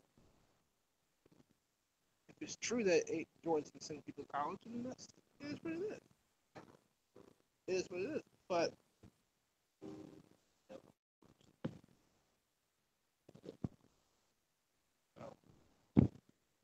people sending people to college, sending people to college. It's good for him. But everything should not have to be out in the open. So if he wants to do it in anonymity, that's his business. If not, oh well.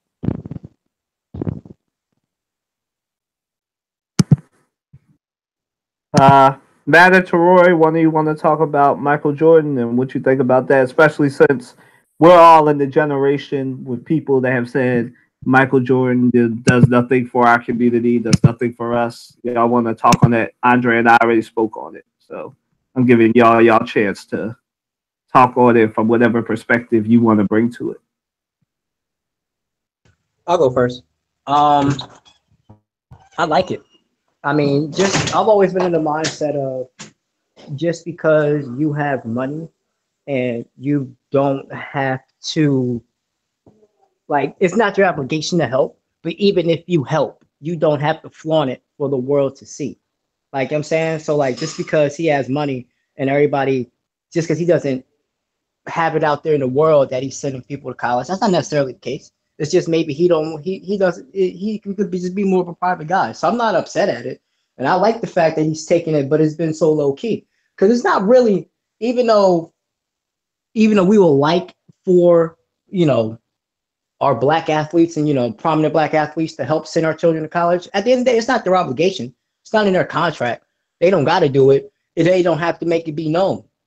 So if he wants to do it, but be quiet about it, that's more power to him. I'm just happy that it finally came out that he did it, as opposed to he doesn't do anything for us, because I never believed that was true to begin with.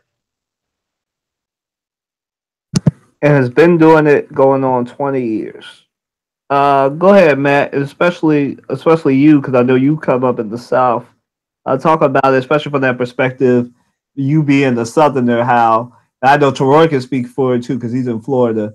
How they believe, and I know you probably had it because my mother and stuff is also from the South. So I know that both of y'all probably have seen it, that in the South they definitely move in silence down there. They don't want you to know nothing about them. So go ahead and talk on it, Matt.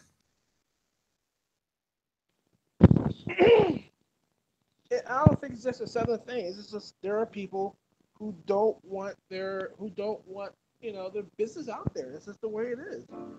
So if I don't really think people are, I don't say desperate, but there are people that want to know who's doing good stuff. However, there are some people who want to stay in the back who just don't want their stuff out there. I mean, some of it is I just don't want the recognition. Some people just the fact that they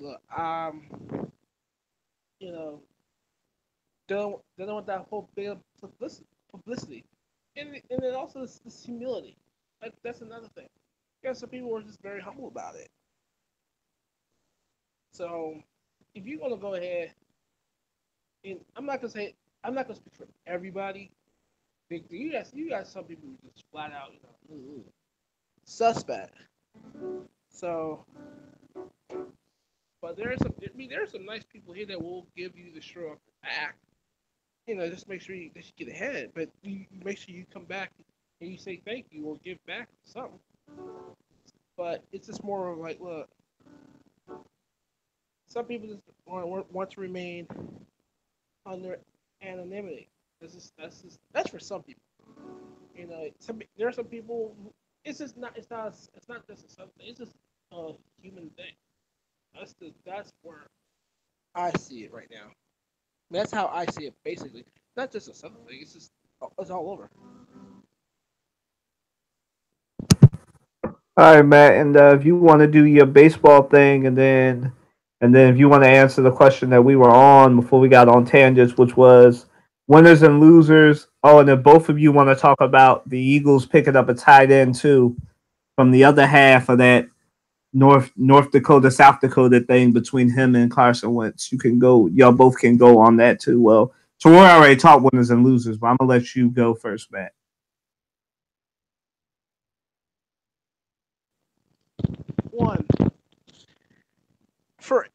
just in case you have lived under a log, just in case you don't pay attention to the first month of the season, just in case you just don't give two craps about baseball, particularly Philadelphia, I think you should pay attention. Due to the fact that the Eagles won their Super Bowl, due to the fact that Villanova won the championship, due to the fact that the Sixers are on a roll, due to the fact that the Flyers, in my opinion, got hosed by the referees in Game 6 of Eastern Conference Finals in the NHL, they did get hosed. Um, the Phillies are like second best team in the National League right now. I'm just saying. Now, there's an old saying in baseball: you do not win a championship in the month of April. It's a 162 game marathon. But, and I know Dre can vouch for me for this one. This team is fun to watch. Literally, if you're not paying attention and you have not paid attention yet, you should start paying attention. Yes, Gabe Kapler had some on-the-job training gaffes, if you will. But you got to admit they're playing very, very well right now. And honestly, I'm going out on a limb. You heard it first. Kyle, you can take this if you wanna. This team. You're about to say what I've been saying before the season start, that they're gonna make the playoffs. You saying it? Because I said this 2 weeks ago. You saying it? This Philadelphia Phillies baseball team will make the playoffs. I believe. Well, preach it, brother. Listen, y'all. Y'all gotta understand how big Let's this go is. Phillies! Let's go Phillies! Hold up. Matt and I reverse roles because he had more faith in the Sixers than I did, and I have more faith in the Phillies than he does. But this is big because we reverse roles. So go ahead, man. I'm sorry. But here's the difference, though. I mean, it's all about the eye test. I sat there. The Sixers, we seen the progression of it. And then you over there saying that they don't think they're gonna do it. I told you they would because they're that good. I said that. Now this Phillies team, barring injury, barring epic collapses, if things work out the way they're supposed to be working out, based on how things are supposed to work out, this team could possibly make the one of the two wild card spots in the National League. I'm not going as far as division right now, but the way that they're playing and the way it's starting to come together.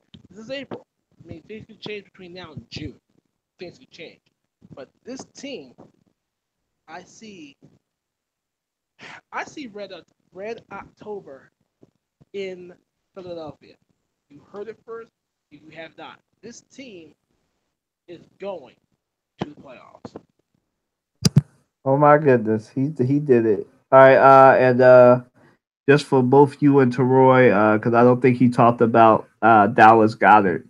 One of you, it doesn't matter who starts on it, and then Matt, you can go after you talk that. Look, the Eagles basically what the Eagles were doing in this draft. If you have not paid attention, the Eagles were drafting for depth. That's what they're doing. Okay, you know, think about it.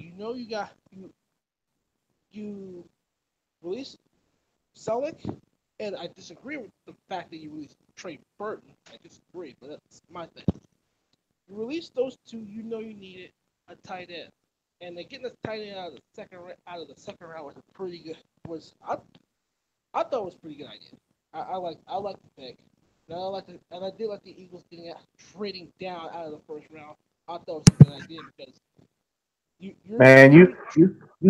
you talking too kind, man. Talk about how they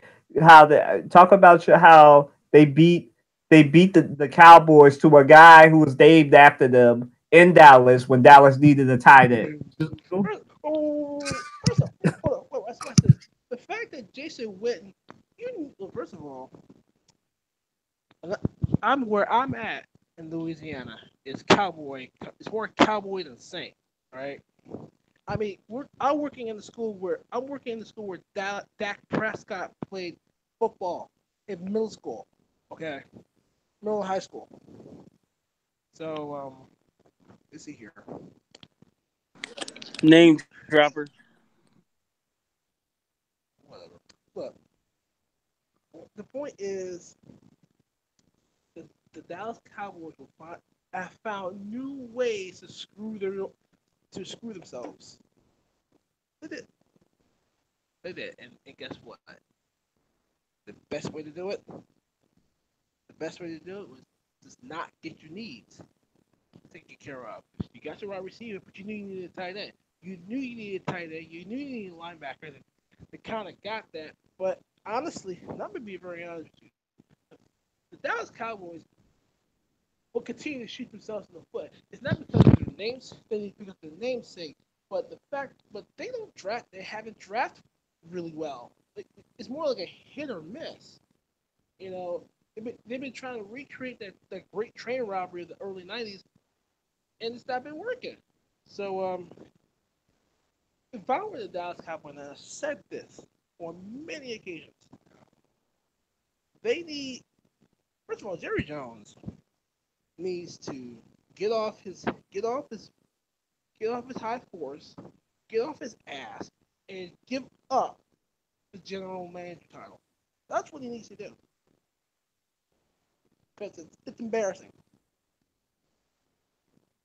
So, but you know what? As an Eagles fan, I'll take that tight end gladly. And David Akers, you hit the nail on the head, and you're still my hero. Still my hero. The number one troll in football right now. Good job, David Akers. I started the show saying that. The number one troll, the troll champion of the world. Good job, David Akers. But now Matt, because Troy already answered it, so and this will be the last one, then we can move on. What your winners and losers of the draft? Because I know you've been paying attention. So winners and losers, go ahead, of the draft so far.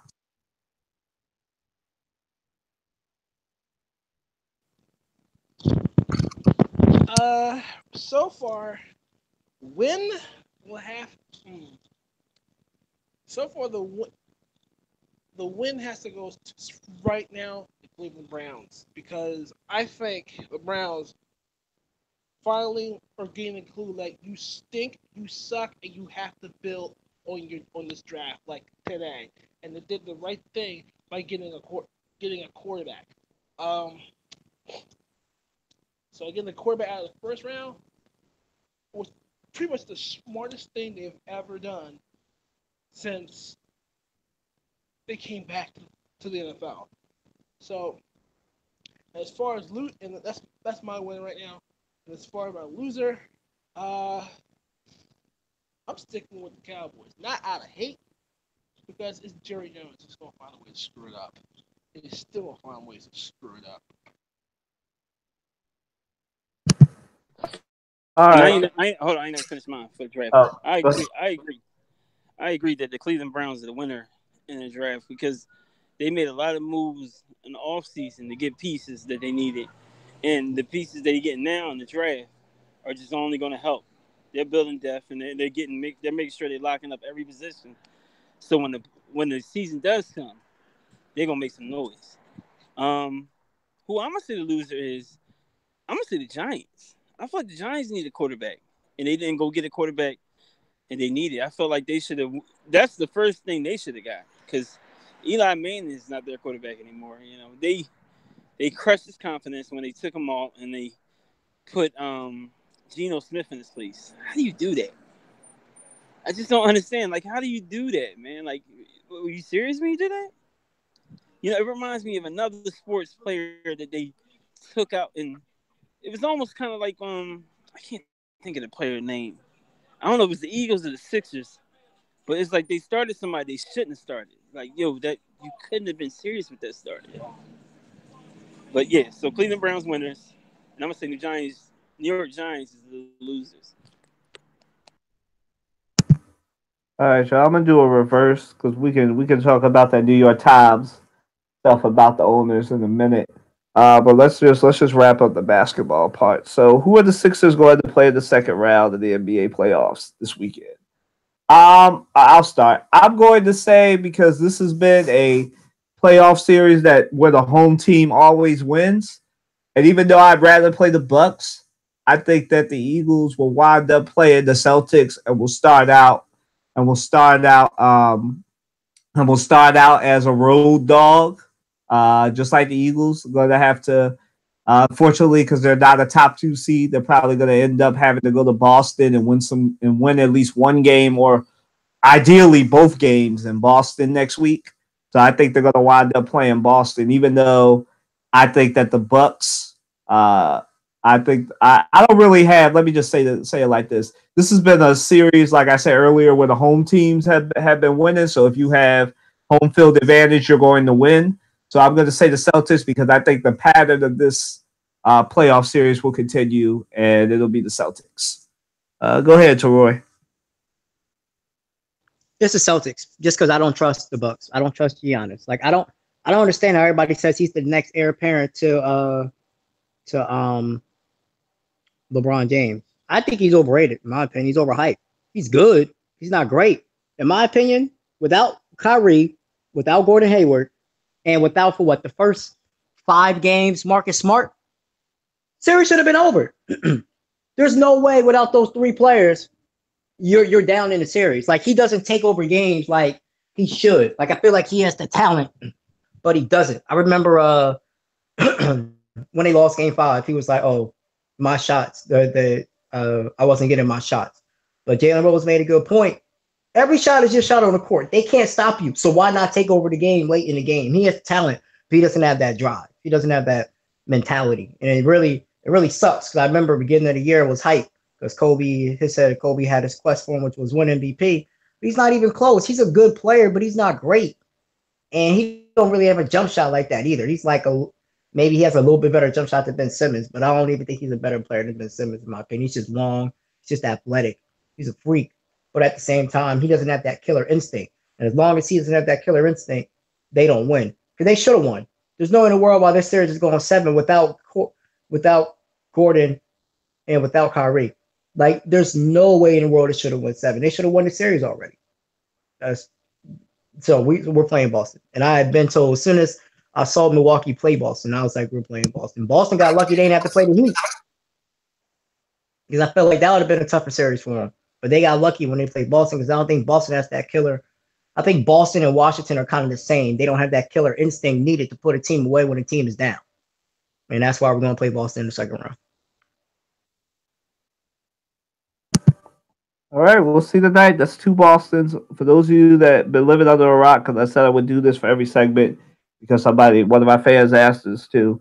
You've been living under a rock. The Celtics and the Bucks, they've been playing for like the past 2 weeks in the playoffs. It's been a lot of injuries on both sides. The Bucks are at full strength. The Celtics are not. They don't have Kyrie Irving or Gordon Hayward, and yet they're still going 7, as my buddy Troy eloquently said.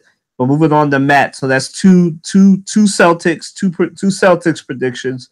Let's see if Matt'll make it a clean sweep, or will he be the contrarian? Go ahead, Matt.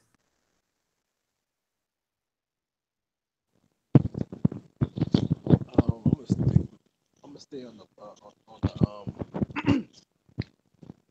on the train, and I'm taking Celtics because the Celtics are a better team. They are a better team. I am sorry.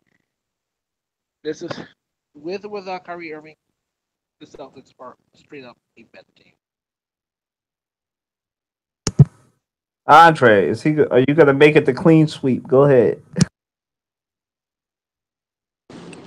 I'm really not trying to be controversial. I just feel like Giannis is going to step up, and I feel like the Bucks is going to be the next team in there because he doesn't want to hear the boo birds about, yo, you lost to the Celtics without Gordon Hayward and Kyrie Irving. Are you serious, cuz? He'll never live it down.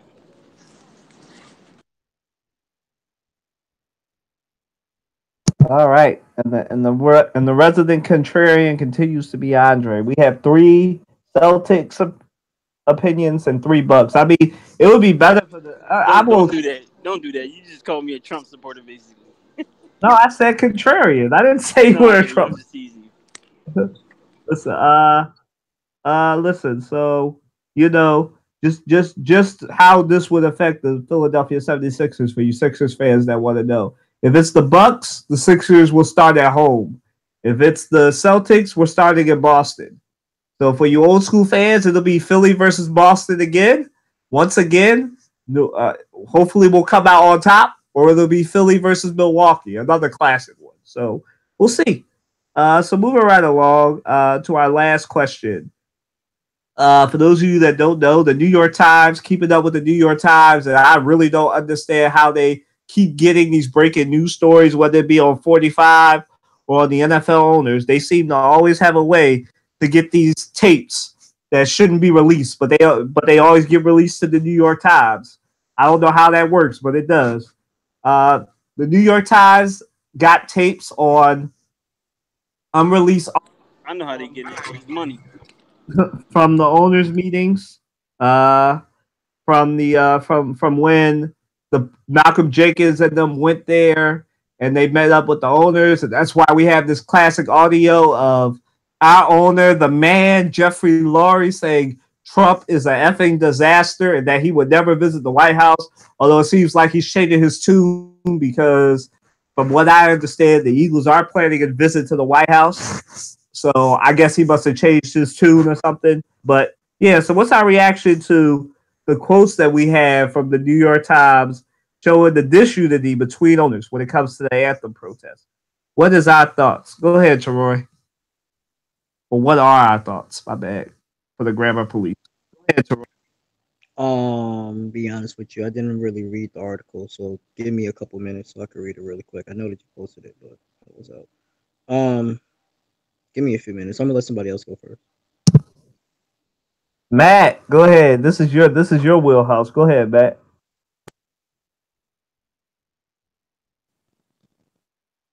Carolyn has found another way to get my blood pressure up, up, and up. I told him to stop doing that, but since you want my blood pressure up, I live to serve, Matt. I live to serve. At small red horn for you conservative football fans. At small red horn at Kyler W. Watson because we're both liable to say something crazy. Go ahead, Matt. here we go.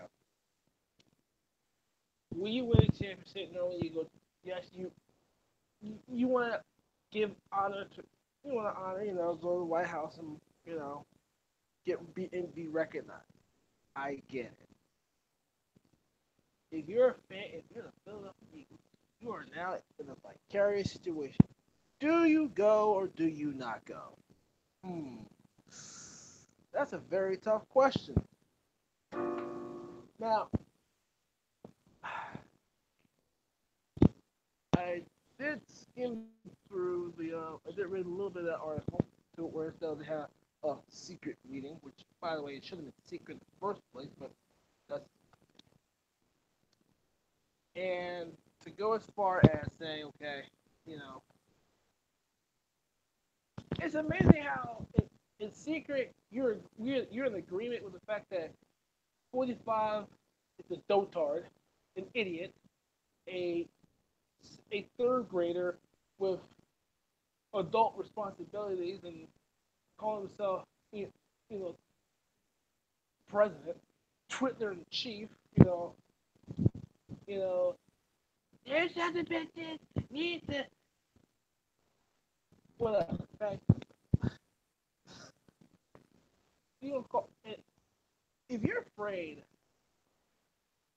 of someone, you know, like a 45, like, Twitter in chief, President dumbass, okay? My thing is simply this. Humanity has to take over somewhere. If you disagree, yes, he is the leader of the free world, but he doesn't run the National Football League, okay? You are a a private entity, basically. I mean, you don't have to no longer rely on public funds because you no longer know nonprofit organizations. You have sponsors, you have everything, and you know this.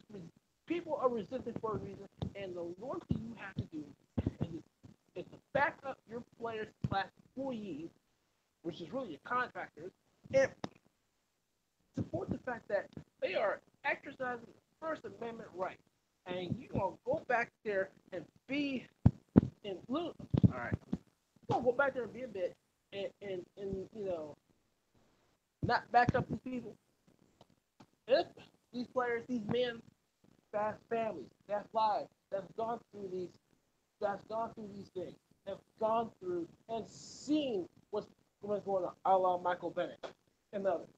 I mean, yes, I am sick and tired of talking about it, but there's a reason why Colin Kaepernick is kneeling, and conservative America don't like it. Well, guess what? Conservative America needs to, stop drinking the red, white, and blue juice, okay, and drink, real stuff. Because last time I checked, 45 is made a light of your ignorance. And that's what the NFL did. Now, bear in mind, the NFL is bigger than baseball. It is now the national pastime, and that's something I as a baseball fan, have to agree with. But however, the owners need to do is pretty much step up and call for what it is. Yeah, he's a dotard. We hate your guts, but we gotta give you that one. A dotard. But somebody has to step up the president, dumbass. Somebody's got to step up the president, Putler. To see it, and I'm sorry to say this. No, but I'm not sorry. You call your play when somebody calls your employers son of bitches, that's a problem. And you shouldn't be sitting there like, well, you shouldn't be front like Jerry Jones, like Robert Kraft, like the owner of the Jaguars. Don't be fronting. Stick to your guns. This is America. You have every right to stand up for yourself and stand up for your beliefs and stop backing down from idiots and assholes and morons like President Dumbass.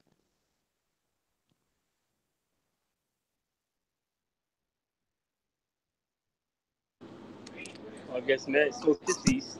It's time for me to speak mine. Um, I'm not surprised. New Yorkers have this attitude, you can make it here, you can make it anywhere. And I understand it's a concrete jungle and all other nonsense. I feel like you can make it anywhere, you can make it anywhere. Making it hard in America is making it hard in America. Of course, like some towns probably, slower than others, but human beings adapt to every environment they're in. So they always had this persona that they can do what they want, and basically everybody else got to accept it. So I'm not surprised to see two owners who disagree on the protest, whether you should kneel or you should stand for the national anthem. And my point on it is, if you want to sit. You ain't got to stand. You got to cross your heart. You ain't got to do what they tell you to do. That's the whole point of America. That we have freedom of speech. We have freedom of rights, but it's not free because as soon as you do something that's contrary to somebody else's beliefs, you're wrong. I took a stance on social media and I said they were wrong for putting Bill Cosby in jail. After all the good and stuff he did, all they want to do is dehumanize him and just call him a rapist. And I'm like, this man did a lot of good too. So clearly he has problems. Clearly he did some things that he shouldn't have done. He needs help. He needs to help others that's going through the same kind of struggling situation with him. Once he gets the help, um, it's not about a money thing, man. It's more about a personal thing and a developmental thing. Like something clearly is not going on right in his head, and it's not about going to prison. Prison doesn't help anybody. It hasn't, and it never will. Sorry about that. But all it does is make people mad, and all it does is punish them. It doesn't rehabilitate So it's no surprise with these New Yorkers, man. You know, they think the world is theirs, and basically, but we all just trying to figure it out.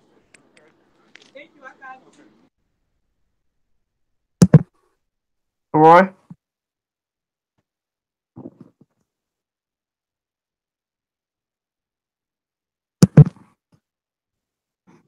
Roy, are you there? Oh, sorry, had it on mute. So I wasn't able to find an article in the New York Times, but is this article about like the disparity between the kneeling and the protest? No, this is about so you probably weren't able, but I'll give you the highlights.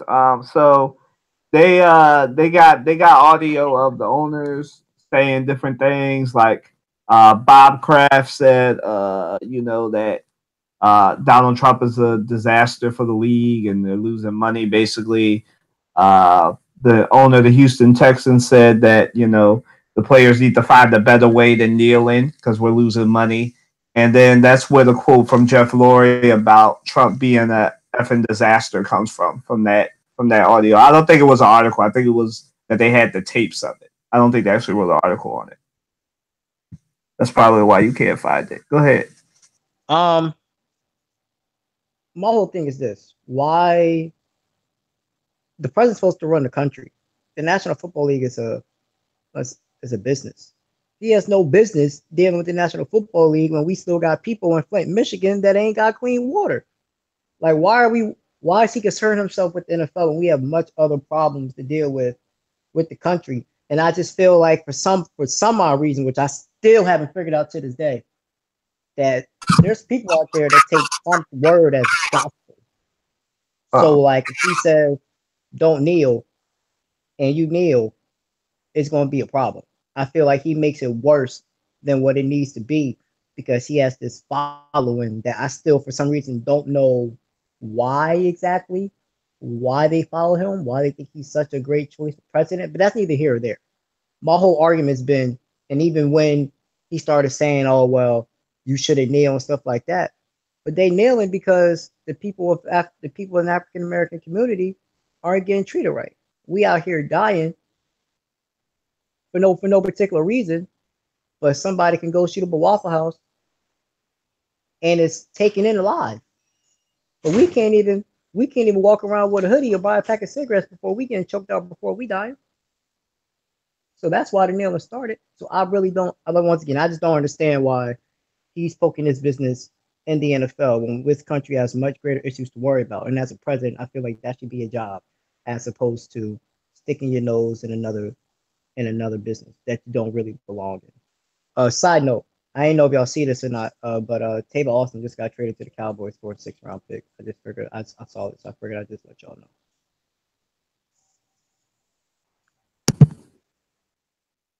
know. Well, I can answer part of your question, Roy. The reason why Trump has such a hate on the NFL is because the owners, not necessarily all of the current owners. There was a time when Donald Trump had the chance to own the Buffalo Bills from Ralph Wilson. I guess before Ralph Wilson bought it. Oh, okay. I gotta stop you. Let me say something. If you remember, Donald Trump had his hand in football before in the Right. USFL in the 80s. If you remember, Right. I think he owned Right. the team in New York, and basically he went on the offensive trying to compete with the NFL. And as we all know, everything that Dotard touches ain't gold. It's not gold. And that's how if you I know it's a 30 for 30 documentary about it. But in going with Donald Trump, he pretty much destroyed the USFL single handedly, basically. If you everybody knew that USFL was struggling, and pretty much where the season was situated, it was during the spring, which was fine. Like, what you understand, you cannot. I repeat, you cannot compete with the NFL. You just can't. I mean, look at the XFL is trying again, but they failed. The USF, the World Football League, either you beat them or you join them. I love the American Football League part 2. So everything that Orange Man has literally touched has turned to shit. Let's call it for what it is. That's very much true, but there's another reason why he's bitter, and Stephen A. Smith talked about this on a recent edition of First Take.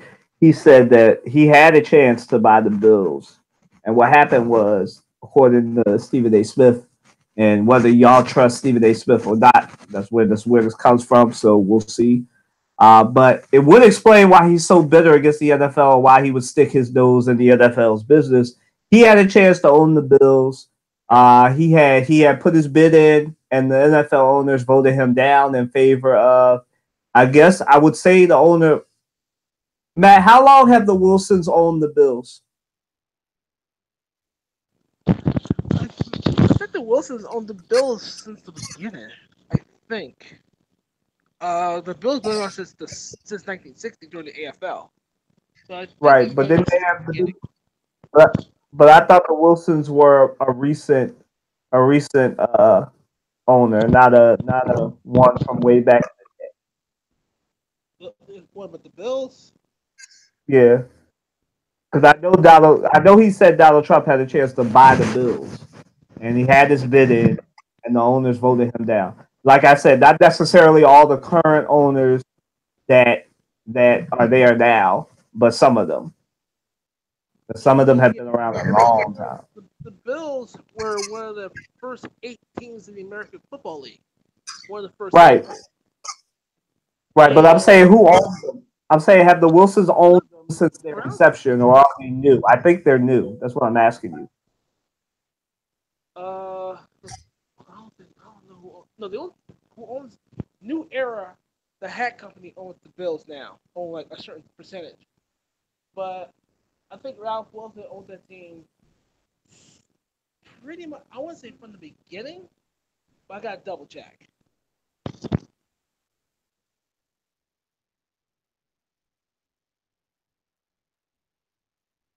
All right, I'm checking now. Hold on. Bear with me. Let's see how this real life research works. 1918. Yeah, let me just say, when did he buy the Bills?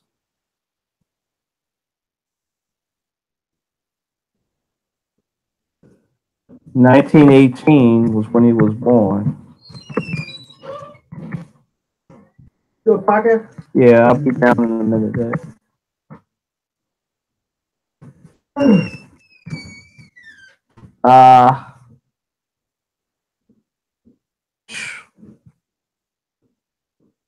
Oh, so he bought the Bills in it looks like 1960.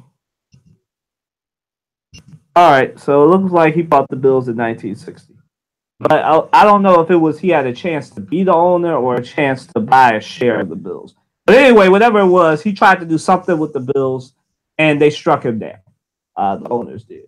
And apparently, according to Stephen A. Smith, he's been bitter ever since. And this is why Donald Trump has such a hatred for the NFL. Now, Matt also said it was the USFL, but Stephen A. Smith says that it's more about them not letting him own the team because Donald Trump wanted to own the NFL football team and they never let it happen. So take that for what you will. And as far as the owners go, I mean, it just shows, we talked about this on the show before. To Roy's point, it shows the divide between these owners. Like, for somebody like Jeffrey Lurie, who represents the city of Philadelphia, to be all like, I don't know why we listening to this man. His presidency is an effing disaster. It's only been the first year. For him to say that and then to have this wide gulf between owners where you have is it Bob McNair who owns the owners? Who owns the Texans? Bob McNair, I believe his name is. Matt can correct me if I'm wrong. It's Bob McNair, right? You're right. All right, Bob McNair. For Bob McNair to even have a worse quote from the inmates running asylum to the fact of basically showing that he's all about the dollars, saying, just find a better way to protest, y'all affecting the money. No, I would expect a quote that horrible to come from the other guy in Texas, not the guy whose worst quote, whose even worse quote than that was, "We can't have the inmates owning the asylum," which almost got his whole team to go on him and say, "We're not playing for you anymore." Most people don't know that the Texans were very close to not playing again for Bob again. They actually had to Yeah, that have was a the whole. stupidest comment anybody could ever make. You're affecting the money. It's what the hell? It's more than about people's money. It's about lives, nigga. Listen. For a guy like that to say that instead of, "Oh, I respect y'all. I have all this money. Let me help y'all cause. Y'all have helped me make a lot of money to go from the Houston Oilers to the Texans. Y'all have made me a lot of money. If it wasn't for the black and white bodies, but the mostly black bodies, I wouldn't be able to create the Houston Texans back from the Houston Oilers and bring them back." You know, no, not. I would expect, like I said, I would expect a comment that stupid to come from Jerry Jones. I guess I should give Jerry Jones his respect because they don't have a quote from him. Maybe he missed this week. But I'm ashamed of these owners. I'm proud of my owner. I don't like. I'm one of those people. I agree that this Trump presidency isn't going the way a lot of people thought it would. But to have an owner put words in it and say it's an effing disaster, I appreciate my owner. That's my owner. And I'm just. It just shows you the divide. Like, you have Jeffrey Lurie, the only owner that we have on record from a liberal city, saying what most of us think, and then we have it break it down among lines. The Texans owner who gave money to him agrees with Donald Trump. Color me surprised, right? But it's these owners are really going to lose a lot of money, and it's no wonder why a lot of black people are stopping. Not even just black people, but a lot of people in general have stopped watching the NFL because of stuff like this. Like, at some point, we're gonna have to be able to separate and say, like Matt said, and like Troy said, we're a private organization. We have a lot of black players. Maybe we should help them out and give to the causes and make a stand. I keep saying this. The NBA gets it right. They're progressive. They support their players. That's what you should be doing. You should not be dividing this among political lines. You see, the NBA gives their players a voice. If it needs to be said, Adam Silver says, this doesn't necessarily reflect what we want to do.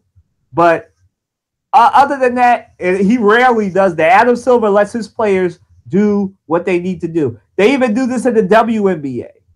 They let them wear the hoodies. They let them do what they want to do to make the statements. They let them put Bible scriptures on sneakers. They let them do what they need to do to express themselves. I don't know when the NFL is going to learn, but it might be in 2024 or very soon when the NFL is supplanted once again by the NBA.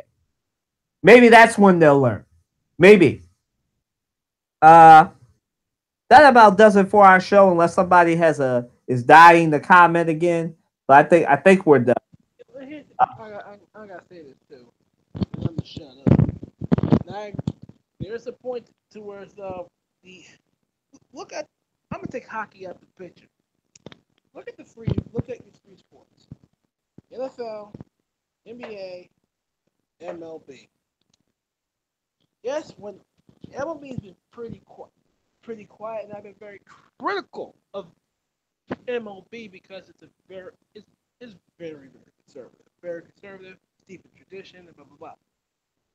I'm gonna say this to you, and I wanted to say it like 3 4 weeks ago, but we didn't have time. My biggest criticism with Major League Baseball is they have not let players have identities, have their own identity. And believe it or not, I think I'll give you one example. Jose Bautista was when he was with the Blue Jays, right? Right. I mean, you talk about no, not the big thing now is bat flips. You after you smash one out, you know you did. Instead of putting the bat down, you flipping it, right? A lot of purists and a lot of people that those people, just act, get the ball to the referee and act like you've been there before. No, no, no, no, no, no, no, no, no, no, no, no. It's a struggle to hit one out. It is everything has to be right. The right pitch, the right swing. It feels like air. Okay. When you score a touchdown, it's like it took you X amount of yards to struggle to get to said end zone, and you think for 1 second, oh, act like you've been there before? Nah, bruh, nah. This is where people who's like deep in tradition mess up, and they're probably one of those people that say, you know what? No, keep politics out. No, no, no, no. Here's the thing: sports landscape has changed so fast. It's making some head spin, and we're not apologizing for it. And we will never apologize. I mean, take a look at the AFL. Though they tried to do everything they could to kill that league, it changed the game. Look at the ABA. The advent of the three-point line changed the game. Major League Baseball needs to take some notice of the fact that change is here. You need personality. You have millennials and kids younger than that not watching the game because there is no identity. Everything is blah. Now we got identity, you have problem. So, to tie it all back up, I'm gonna say this to you. Where there is identity, there is good. And these players are identifying areas, okay? No matter what league, they're identifying areas of, look, I am associated with this cause, that cause, and then you bring it to life. And that's what's going on. Now, in baseball, it's like the fact that there's personality. There's a personality in people. So MLB is like kind of sort of coming around, but they're dragging their feet about it. That's my gripe, and that's my 2 cents about it. On the strength of MLB needs to lighten up and let players be players. And I think theoretically you're not seeing a whole lot of protesting like the other two leagues like you've been seeing, because it's very rigid, if you will. Of course, you got Mother's Day with breast cancer, Father's Day, and now you got Memorial Day, Labor Day. On the Memorial Day, they got those military hats, military uniforms that they'll be wearing. But it's so steeped in tradition. It's hard, I think, for MLB to get out of that. Because you're fighting. It's a lot of infighting, but you're not going to hear about it. Because, again, it's tradition. So, my gripe is give players personality. Without it, you're dead.